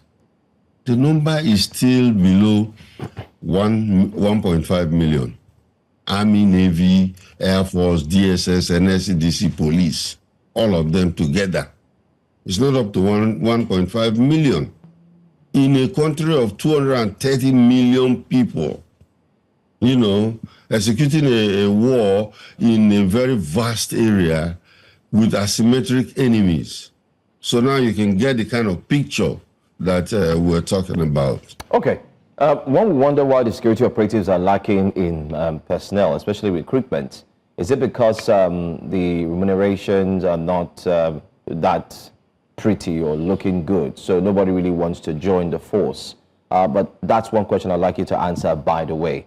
My major question is concerning Sheikh Gumi, who has been speaking as well. He's mentioned his role in ensuring that these ones who have been former terrorists are brought back into the society. He's negotiated for them. He's done all of that. I want to know your take on this. And does it in any way pose a security threat in line with what we're going through when you find someone who's talking openly about what he's done, especially saying that all the things he's done has in one way or the other also escalated the current situation in which we find ourselves? We have to prosecute this particular fight by not having anybody above the law.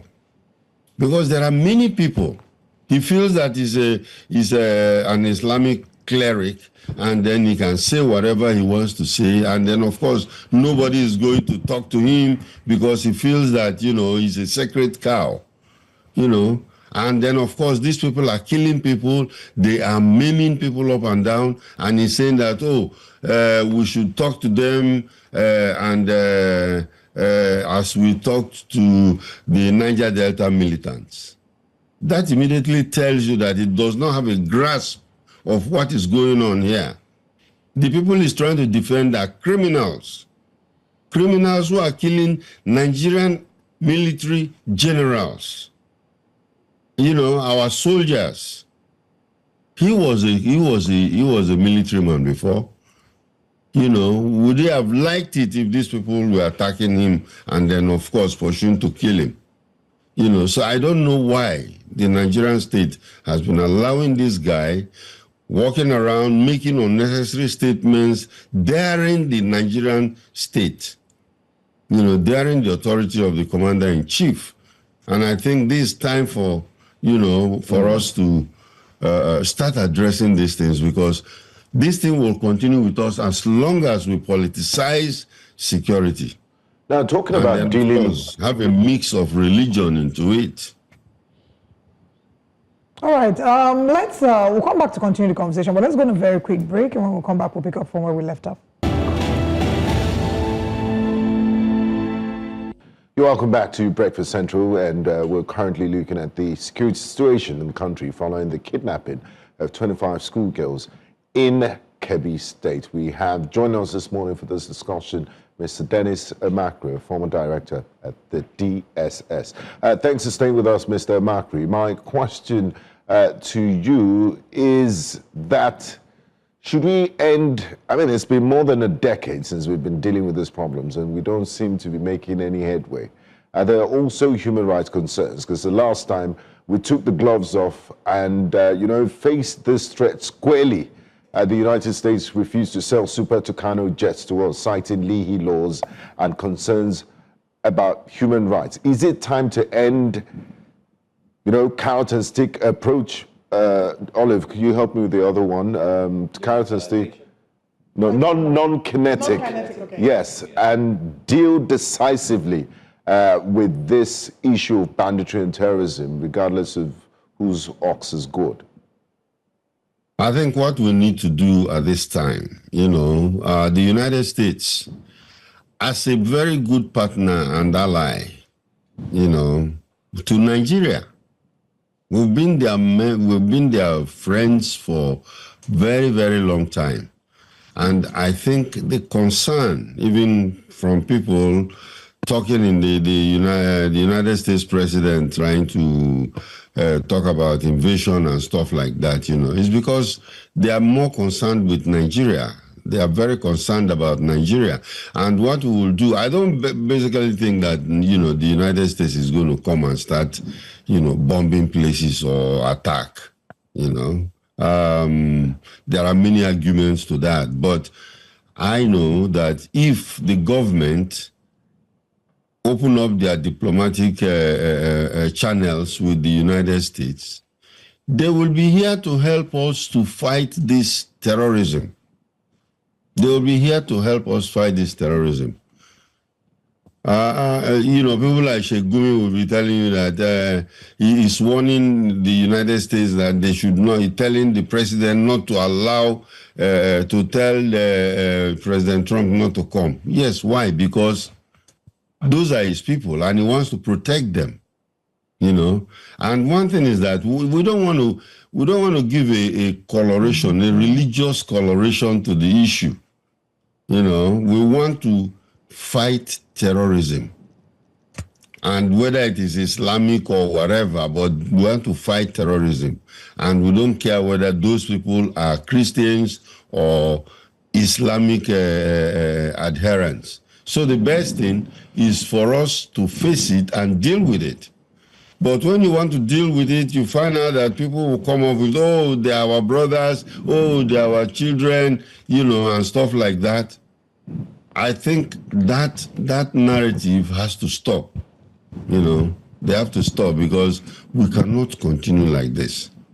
And also, let's talk about foreign pressure. The fact that, the United States has designated us as a country of particular concern. Does this give the government any sort of impetus to step up its fight against terrorism? Because the optics we're seeing, it's been 48 hours. The commander-in-chief has not acknowledged the loss of the brigade commander in Dambua, Brigadier Uba. And also, the only statement we've received from the government is a statement from the Ministry of Information acknowledging the incidents in the last 48 hours. Are we really taking this external concerns as serious as we should? Or maybe things are happening behind the scenes that we don't know about?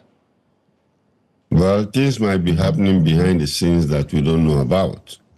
But, the initial reaction, of course, by Nigerians and even by the government is one of either denial, oh, is it genocide? No, it's not genocide.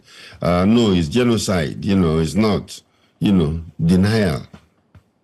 We all know that people are being killed. We don't care whether they are Christians or Muslims, but we should make sure that we identify the problem that is facing us and deal with it. So I think the government has to do more work, look at open up diplomatic channels, because I don't think we still have an ambassador here in Washington, and we should have. And then, of course, people should be talking to people.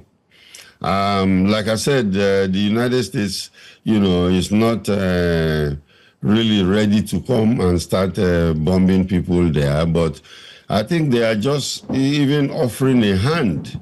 If we are ready to work with them, I think they can help. But let us not put religion into it or, put politics into it.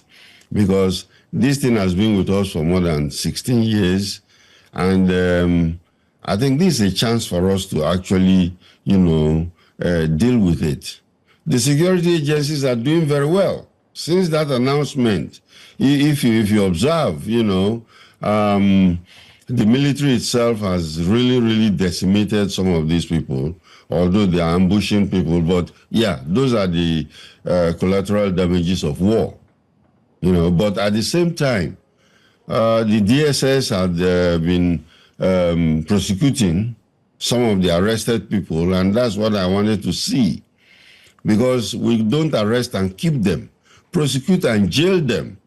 And then, of course, the next step, name those people that are supporting these people. The government should take that bold step to name those people. They are within this country. Name them and shame them, prosecute them. The sky is not going to fall. Some people feel that they are sacred cows and nobody can touch them. But I think the government have to take that bold step in taking care of this matter. So you've mentioned the things that you think the government should do. Name them, shame them, and a number of other steps that the government should take to ensure that they show us that they are dealing decisively with terrorism. But do you have faith in this administration to do all that you've mentioned? Yes, that's what I mean. They should show the Nigerian public that they are dealing with this thing decisively. No, what I'm asking is if you believe that the government will do all of this that you've said. It's one thing for us to say the government should do this. It's another thing to say the government, you trust that the government will. Do you trust that this administration will? Knowing that next year is a penultimate year to a general election also. Because there is general election coming, I mentioned this earlier, because there is general election coming, the politicians are trying to be very, very careful on, who's told they step on and stuff like that. And that's why I said that, the president should forget the elections, the 2027 election, and deal with these terrorists. Deal with them, clear them out, and then he will still win. Because those people, in fact, the country should come to know that there are people within the country that are stopping the progress of this country. People who are supporting terrorists to be killing other Nigerians, and the president have to have that political will. Because that political will is necessary. There are people who feel larger than size in the country, and they feel that they are untouchables. And those untouchables who are supporting these terrorists have to be dealt with, because we cannot continue like this. Otherwise, it will break up this country.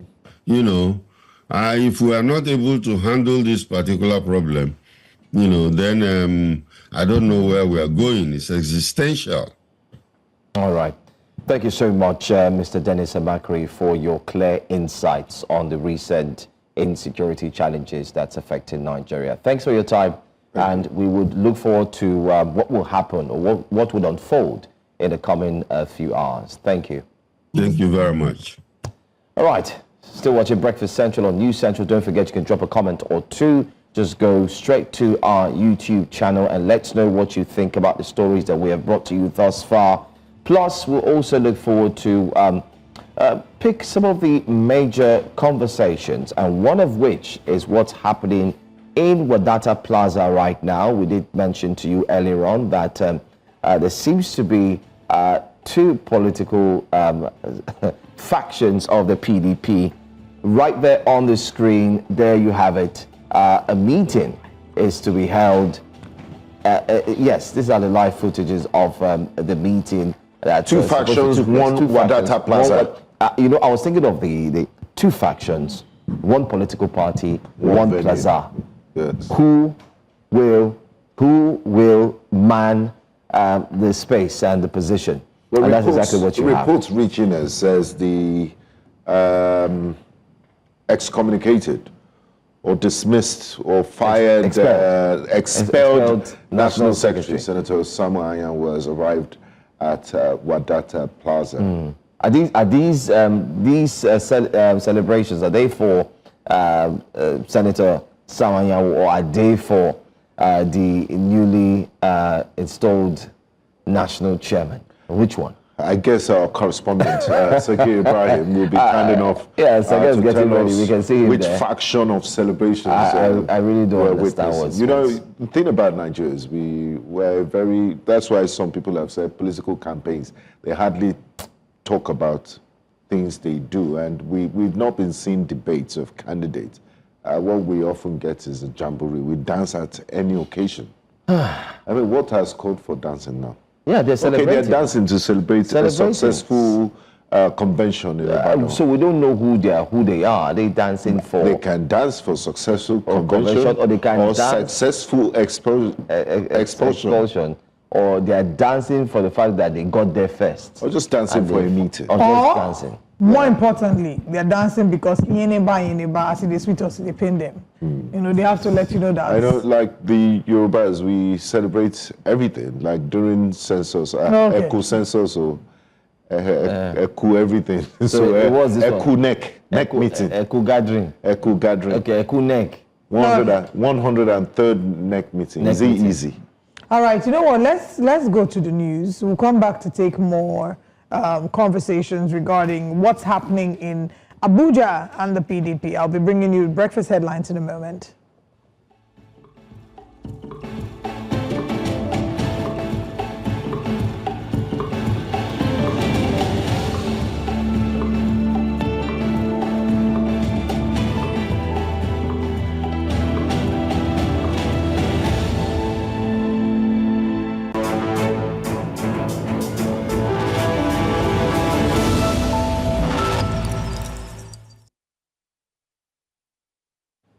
Welcome back to Breakfast Central. Now it's time for breakfast headlines.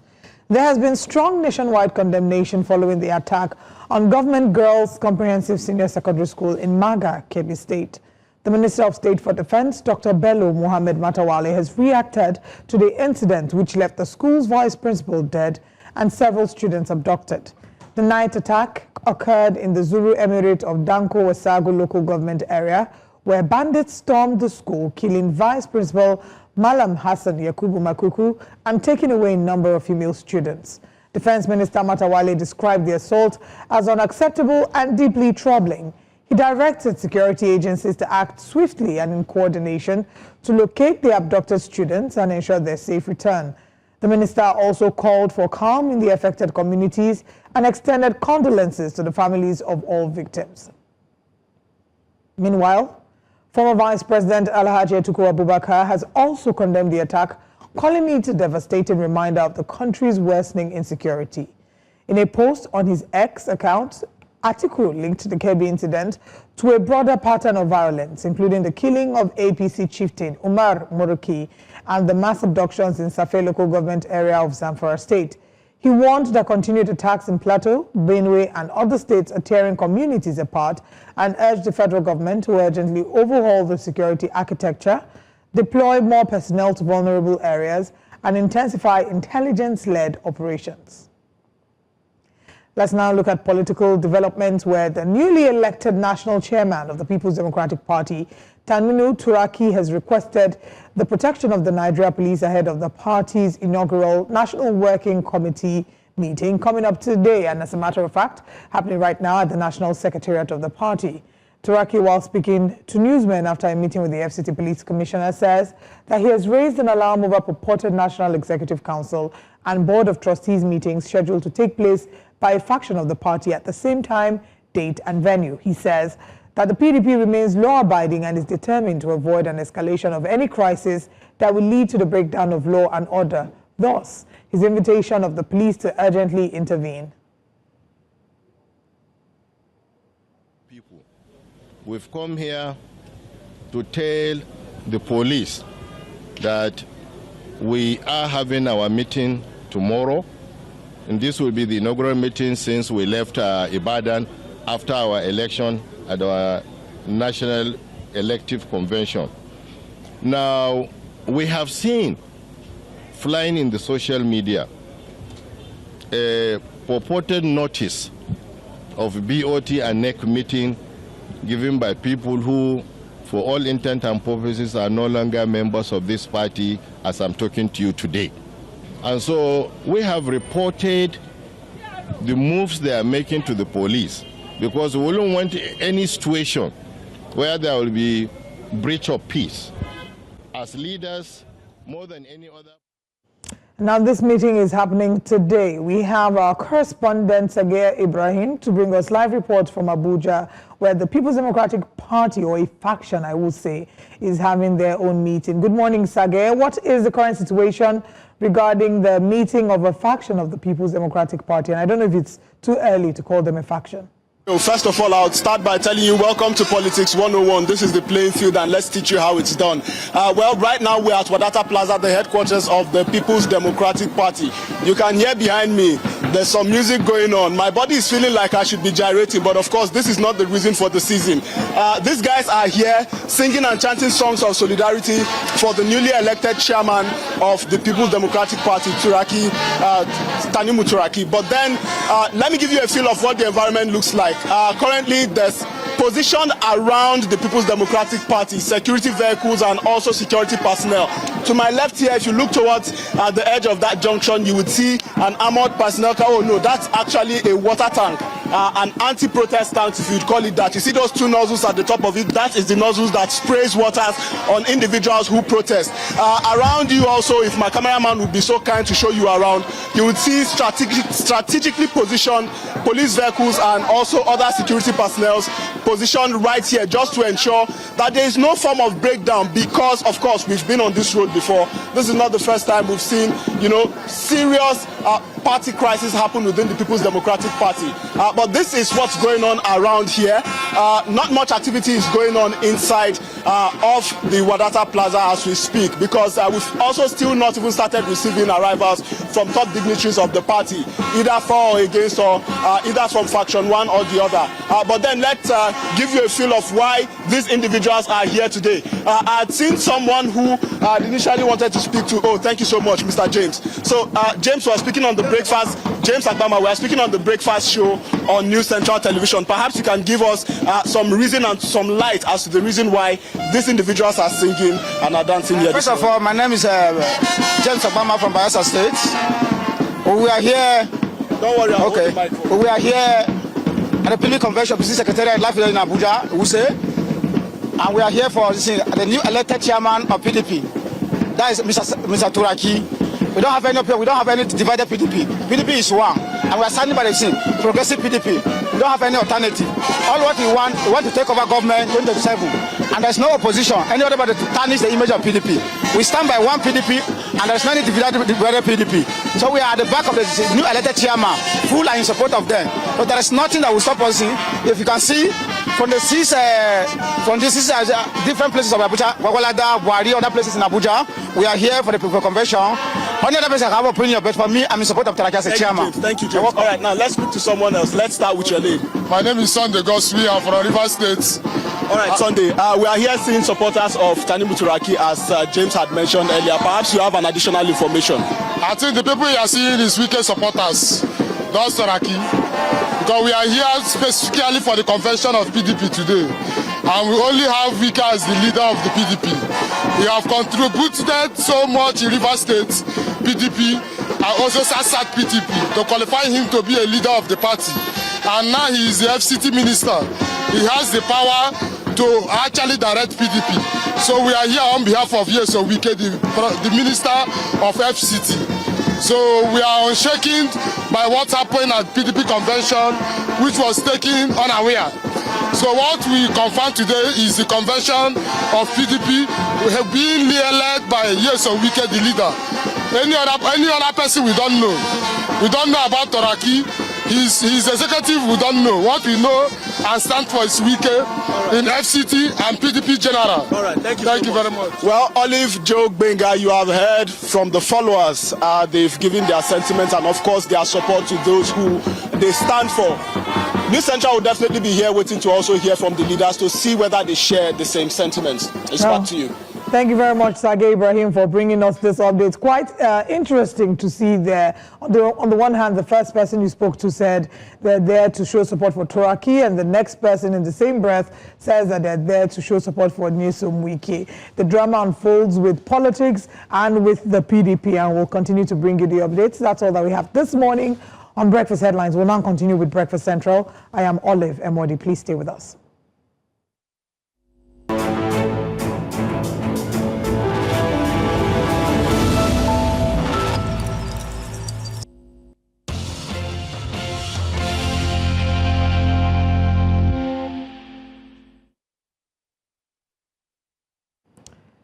Distinguished ladies and gentlemen, you're welcome to Breakfast Central, and it gives me great joy to introduce all the way from the United States of America back to bring breakfast headlines to analyze the newspapers with us. We have the one and only analyst of international repute, drum rolls, the publisher of the Niche newspaper, Ikechukwu Amechi. You're welcome back from the United States. Why am I mixing British and American accent? You're welcome. Oh my God. You're welcome back from it is British accents. From the United States. Okay, sorry. They don't know now. We're about to see something. They don't know nothing. Yes. You, man. They ain't seen none yet, in the words of Governor Soludo. Good to have you, sir. Good to have you back. And Chinedu Brown, I hope you're streaming live today, because if I can't remember anybody else. Mr. Amechi had to wait for a bit to see whether US soldiers will invade. So he will wait behind and observe the coast. But now that there's no invasion coming, he decided to come home. Welcome back. Welcome back to Nigeria. How was your holiday? Thank you. It was okay. Did you miss Nigeria? Well, ironically, no matter how hard and how difficult you think Nigeria is, if you stay away 2 weeks from Nigeria, you almost want to run back. It's as a love-hate relationship, maybe. Yeah, you can't explain it, but you stay 1 week, 2 weeks out of this country, and there's this pull that you simply want to get back. And again, the other irony is that by the time you land at Murtala Mohammed Airport, the reality sets in. You ask yourself, what is all this? Very true. That's what is all this you ask yourself. You're about to ask yourself more as we delve into the papers this morning and see what the front pages have for us. Remember that you can be a part of the conversation. All you need to do is to visit our YouTube channel. We're streaming live on News Central, and you can also call the phone number on your TV screen. Let's start with the Punch newspaper. The big story on the Punch is talking about the mass abductions. Mass abductions return, 145 missing in 4 days. We're not talking about 145 goats or sheep, even though our animals are very important. We're talking about 145 human lives missing in 4 days. Kidnapped Kebbi schoolgirls, Zamfara, Niger villagers, search intensifies. Article PDP react, federal government pledges swift rescue. Tinubu calls for corruption-free judiciary at Judges Conference. Federal government receives Benin bronzes repatriated from US. Tension as Lagos street urchins stab Air Force officer. Lagos bond subscription hits 310 billion naira. 2024 capital projects stall 2026 budget plans. Inflation hits 3-year low at 16.05%. PDP headquarters showdown. Makinde Wike factions hold rival next sessions today. Obasanjo Fayose reignite old enmity trade insults. Before we go to PDP, because that looks like the most heated and interesting story on the papers, let's start with the most important. Politics is not as important as our human lives. Mass abductions. Let's start with that. Well, good morning, Nigerians. Let me start not commenting on the insecurity, but let me express my condolences to the family of late Chief Dan Abase. Oh, okay. Chief Abase died yesterday at the age of 81, and anybody who is a journalist should pay tribute to a man who devoted all his life, almost all his life, to perfecting journalism and making it an honorable profession. 81 is not too bad, but what is important is not even how long he lived, but how well he lived. And I dare say that Chief Abase lived very, very well, and I am proud to say that he was my friend. May his soul rest in peace. Amen. Now, Olive, you know, and that's why I said immediately you arrive here, it's like nothing has changed. Nigeria seems to be incapable of changing for good. In fact, the only thing that changes here is that you're changing for worse, because things get really bad. What can you say about the adoption yesterday in Manga community in Kebbi State? Schoolgirls, once again, were taken away. The vice principal, who was trying to protect his girls, was brutally murdered. And what do you get? The usual statements. This is very sad. We will do everything to rescue the girls. Blah, blah, blah, blah, blah. And life goes on. Life goes on. We were talking about 145 people adopted within a space of how many days? And these people are human beings. Right from the 2014 adoption of Chibok girls to Dabchi, to these things, I think we've had nothing less than 1,000 students taken away from their schools forcefully. Many of them were never brought back. And you ask yourself, you see, last time there was this brouhaha that American President Donald Trump, and I must confess I'm not a fan of Donald Trump in any way, called Nigeria a disgraced country. And people were up in arms. He's insulting us, our sovereignty, and all that. And what is disgrace?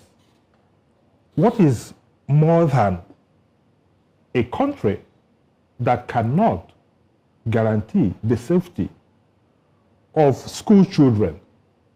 Look, all over the world, children are like almost worshipped because you dare not do anything. In the US that I'm just now coming back from, there are these school buses that do the school runs. Yeah. If those buses are packed while waiting for the students to come in and they put on the hazard light, you dare not cross that bus. No matter who you are, you will park. Until the students enter the buses, the hazard light is switched off before you can drive past that bus. That is how protected school children are. But here we are. You wake up every morning and you hear stories of schools invaded, taken away, and the government that claims that it has sovereign rights does nothing, literally nothing. Don't forget, just yesterday, it was also announced that Brigadier General Uba was killed. He was adopted by this same terrorists, I think ISWAP. And government also went into its propaganda mode. It is not this, blah, blah. Eventually, the guys had to release a video of the assassination of a brigadier general. Only do you know what it means? You can go and check. I'm not too sure that in all the 30 months that the civil war lasted in this country, that a brigadier general died in war front. Not to talk about a commander of the unit. This guy was picked up just like that and murdered. And we call ourselves a sovereign nation? No. You see, this is what happens when the government thinks it can govern via propaganda, lies. They are telling us they turned the corner on insecurity. Terrorism has been defeated. These guys are now targeting soft targets, going for soft targets and all that. Is a brigadier general a soft target? The military unit that he commands that was ambushed, and we are not talking about the brigadier general because of his rank. Other officers at the rank and file were also killed in that operation.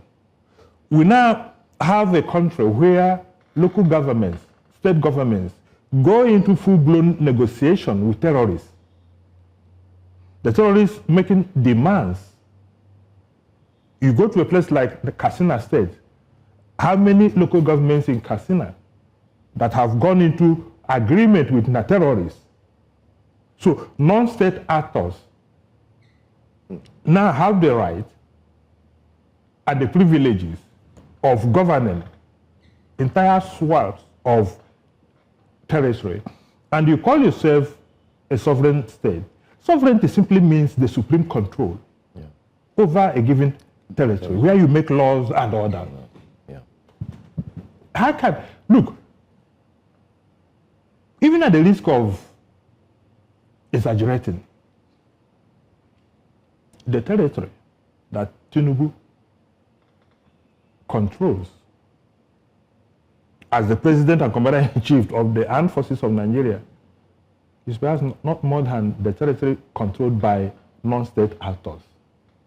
There are ungoverned territories. There are places you can't go into in Nigeria today, whether you like it or not. There are places where citizens are paying taxes to non-state actors. There are places where before you go to your farm, you must get protection from non-state actors. And I'm not talking about one local government or two local governments. I'm talking of entire territories that are ungoverned. And what are we doing as a people? How can we continue living like this? And you are demanding loyalty from citizens. Citizens of which country? Citizens of territories that are controlled by bandits, or citizens of territories that are controlled by the Nigerian government. So we have a very big problem. And to make matters worse, I can assure you, before December, I'm not a prophet of doom, before December, we'll still come back here to talk about another abduction, to talk about another ambush of our military personnel, and to talk of all manner of nonsense that is going on. And the saddest part of the whole thing is that here we have a government that is more invested in re-election in 2027 rather than giving the people, protecting their lives and property, which is the primary responsibility of any government. So the entire security architecture is not, and this is not because our soldiers are not gallant enough or are not brave enough, but there is only so much you can do in a situation almost as hopeless as the one we have, with a political leadership that is wayward. Very sad, very sad. Let's look at another paper very quickly. I'd like us to go to Daily Independent. Daily Independent is another paper we're going to look at. Outrage trails kidnap of 25 Kebbi schoolgirls, killing of VP. You've just touched on that. Federal government condemns kidnap of schoolgirls, vows swift rescue. Sergei Okori, others ask Nigeria to seek external help. Development, a failure of governance, say legal experts. PDP charges Tinubu to secure lives, property of Nigerians. We wonder which of the PDP. Is it the Samayawu or is it the Turaki-led PDP? Well, Nigeria's inflation drops to 16.05%, fastest in a year. We saw the SSA celebrating that on X, but we've not seen any tweet from them concerning the kidnap and the killing of the army boss. Tinubu pushes for practical measures to boost intra-African trade. Lagos 200 trillion naira bond oversubscribed by 55% at 310 billion naira. Tinubu admits compromise in judiciary, says it undermines integrity. Let's have you take that. That yesterday he was at the judges' conference. Was the judges' conference. He talked about upholding the rule of law and how they are very, very important to every society, especially in democracy. And here he also says that he agrees there's compromise in judiciary.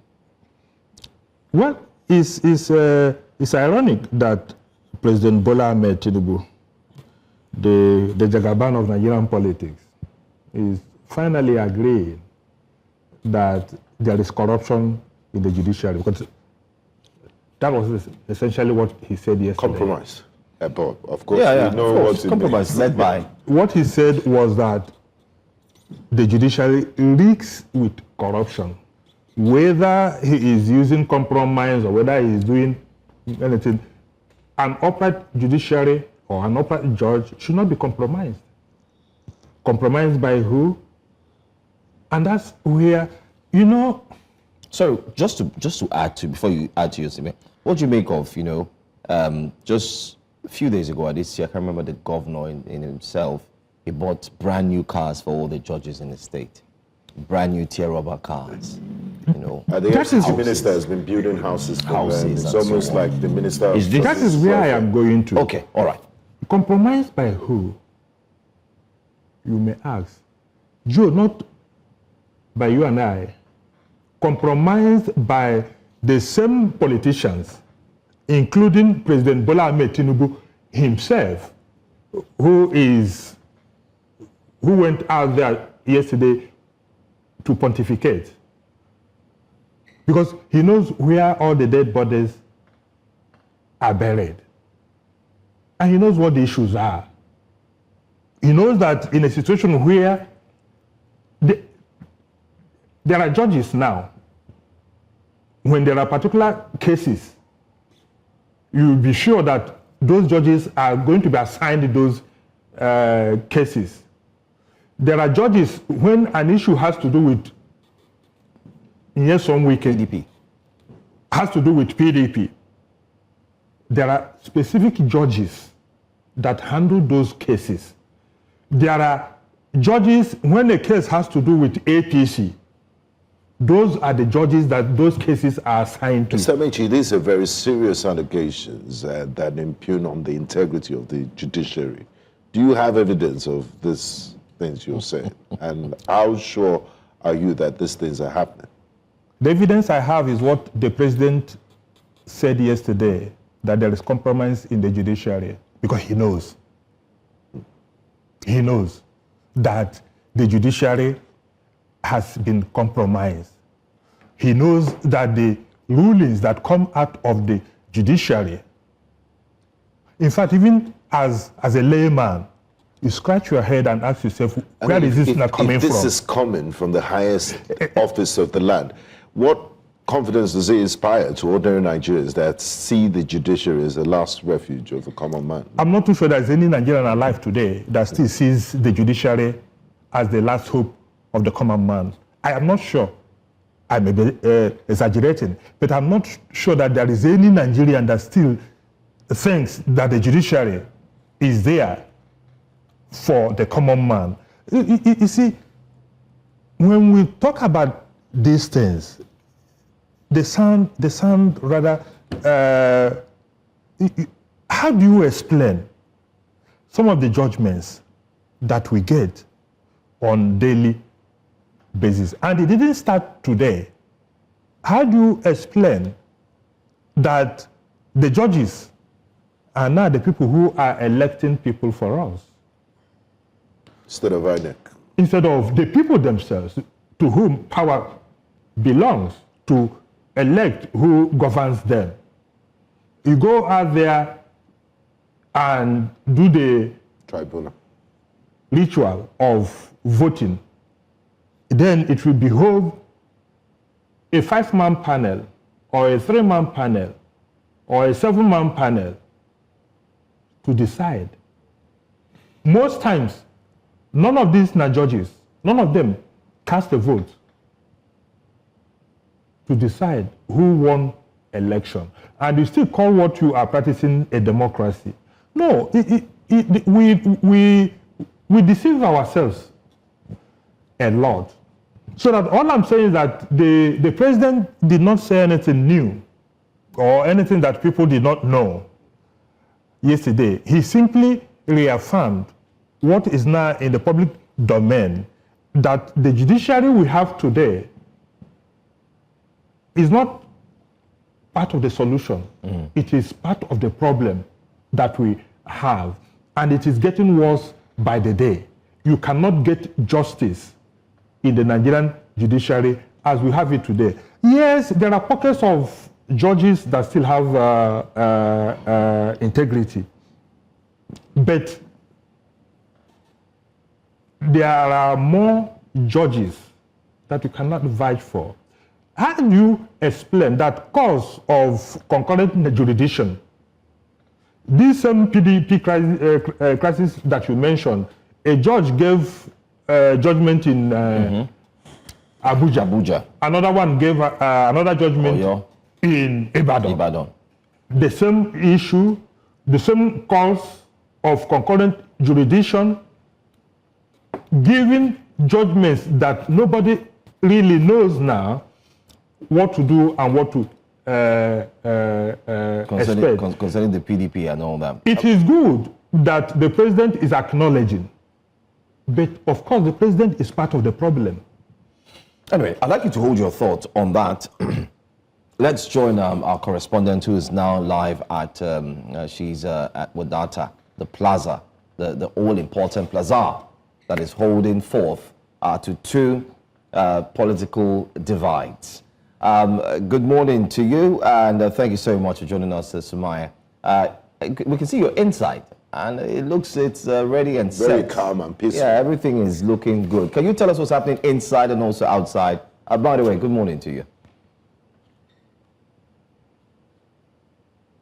Olive and Joe, yes, we're right inside here, the hall where this BOT meeting is going to happen. Now, we know that the BOT comes first by 11 a.m. and then later on by 2 there will be the NEC meeting. Now, I want to just show you around how this hall looks. So far, we have the members, party members already, the BOT team being here seated, waiting already for, this particular meeting. And now, of course, we were able to talk to some of them to share, their expectations of what is happening. One question I did ask is the fact that we know that this is like another faction, but the members here said that they do not believe that there is another faction. This is the main faction, and for them, the other party just went and did a party. According to one of them, he said, I quote, Sheyi Makinde just invited them for a party, and anything that is not in the constitution of the PDP is not,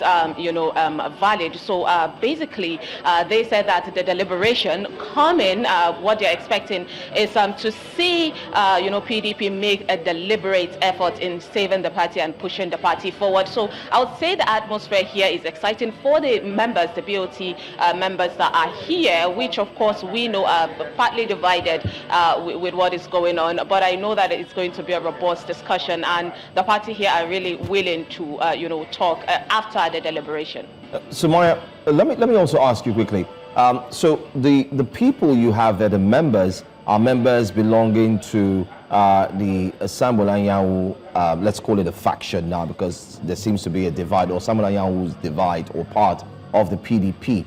But have you spotted the faction of the newly appointed national chairman outside or anywhere around the plaza? No, I will tell you that we have not, and we've been keeping our eyes out for, the other, end, the other party of this PDP, but we have not seen anybody here. Now, we know that anybody making an appearance here would be an uproar, so we are keeping our eyes out. But for here, the members here are just members that are more comfortable with each other and, are welcoming this deliberation. But for the other side, we have not heard anything. But we're keeping our eyes out for if at all there is an, turn in by any one of them coming in to join this meeting, which might not happen, but we'll wait and see. Now, Sumaya Abubakar, I'm happy you just acknowledged that you're not a soothsayer and you don't have a mirror in front of you, a crystal ball. My question is, what are your expectations for today at Wadata Plaza? Looking at the volume of people that we have outside and we'll be expecting, because like you said, both sides of the PDP will be in attendance. They both called for simultaneous NEC meetings today. So what should we be expecting? I would tell you that it's going to be a long day. So far, I'm seeing familiar faces, coming in. Because just set the camera to show, Haja. We know that she's been part of the PDP for the longest time, and she's one, member that is so passionate about the party. So I know I've spoken to a few of them, and they seem really strong-willed. These are people that would definitely go through thick and thin just to make sure that they put their agenda out there. So I would say there's going to be a really tough decisions that will be made here, and this decision is something that would affect the party, for the long run and come 2027. So based on what I'm looking at, based on what I'm seeing and the interaction I've had with these people, I will tell you that the party here will determine what happens, in the 2027 election. Whatever the decision has been made here would affect the PDP in general, and we don't know if it's going to be on the good side, positive or negative, but only time will tell. But Nigerians should expect a lot coming out of this, and it will determine what would happen come the next election. Thank you so much, Ismail Abubakar, for speaking with us live at the PDP Wadata Plaza, and we'll see what would unfold anytime soon. Anyway, we'll get to join you, especially in our subsequent programming. Thanks for your time. Let's come back to the studio now. We do have Mr. Kejika Mechi, who's analyzing the papers for us, looking at the front pages. And he's back fresh like never before. Let's look at leadership right now. That's the next paper we're looking at very quickly. Of course, the media icon there, leadership decided to grant that page to the man who has dedicated most of his life, if not all of it, to ensuring that journalism is what it is today. He's dead, and he died at the age of 81, as rightly mentioned. But let's see other stories. We'll come back to that. Zulum calls for joint military operation in Lake Chad. Justice must never be for sale, President Tinubu tells judiciary. Continental Free Trade Area, Nigeria rolls out preferential tariffs. Wike and the rule of law. This is one you want to read by J.B. Daudu, a senior advocate of Nigeria. Unresolved issues, varsity lecturers threaten fresh showdown with government. And Fayose Tax Obasanjo says he has dementia. Let's start with that story. I want to take Mr. Amechi's take on this, because, the former president, while speaking at the occasion of the 65th birthday of the former governor of Ekiti State, Ayodele Fayose, when he was given the mic, he said, the former governor sent emissaries to him through Osita Chidoka, who is one of his political sons, and he, said he would like him to chair the occasion of his 65th birthday. I thought that was nice of him, and then, asked for forgiveness. He went, I also called him. The president had an engagement in Kigali. He said he had to find a way to get back to Nigeria in time to attend this birthday. So while he was there, he said, really things that were not nice. He said, you and your wife are not good people, but you have asked for forgiveness. And immediately he said that, the wife said, yes, forgive us. And that disarmed him. So having said that, he said he went on to, praise him and things like that. But Mr. Fayose, after the event, now decided to write a text message to the former president saying he belongs in the zoo, he has dementia, why would he insult him on his special day?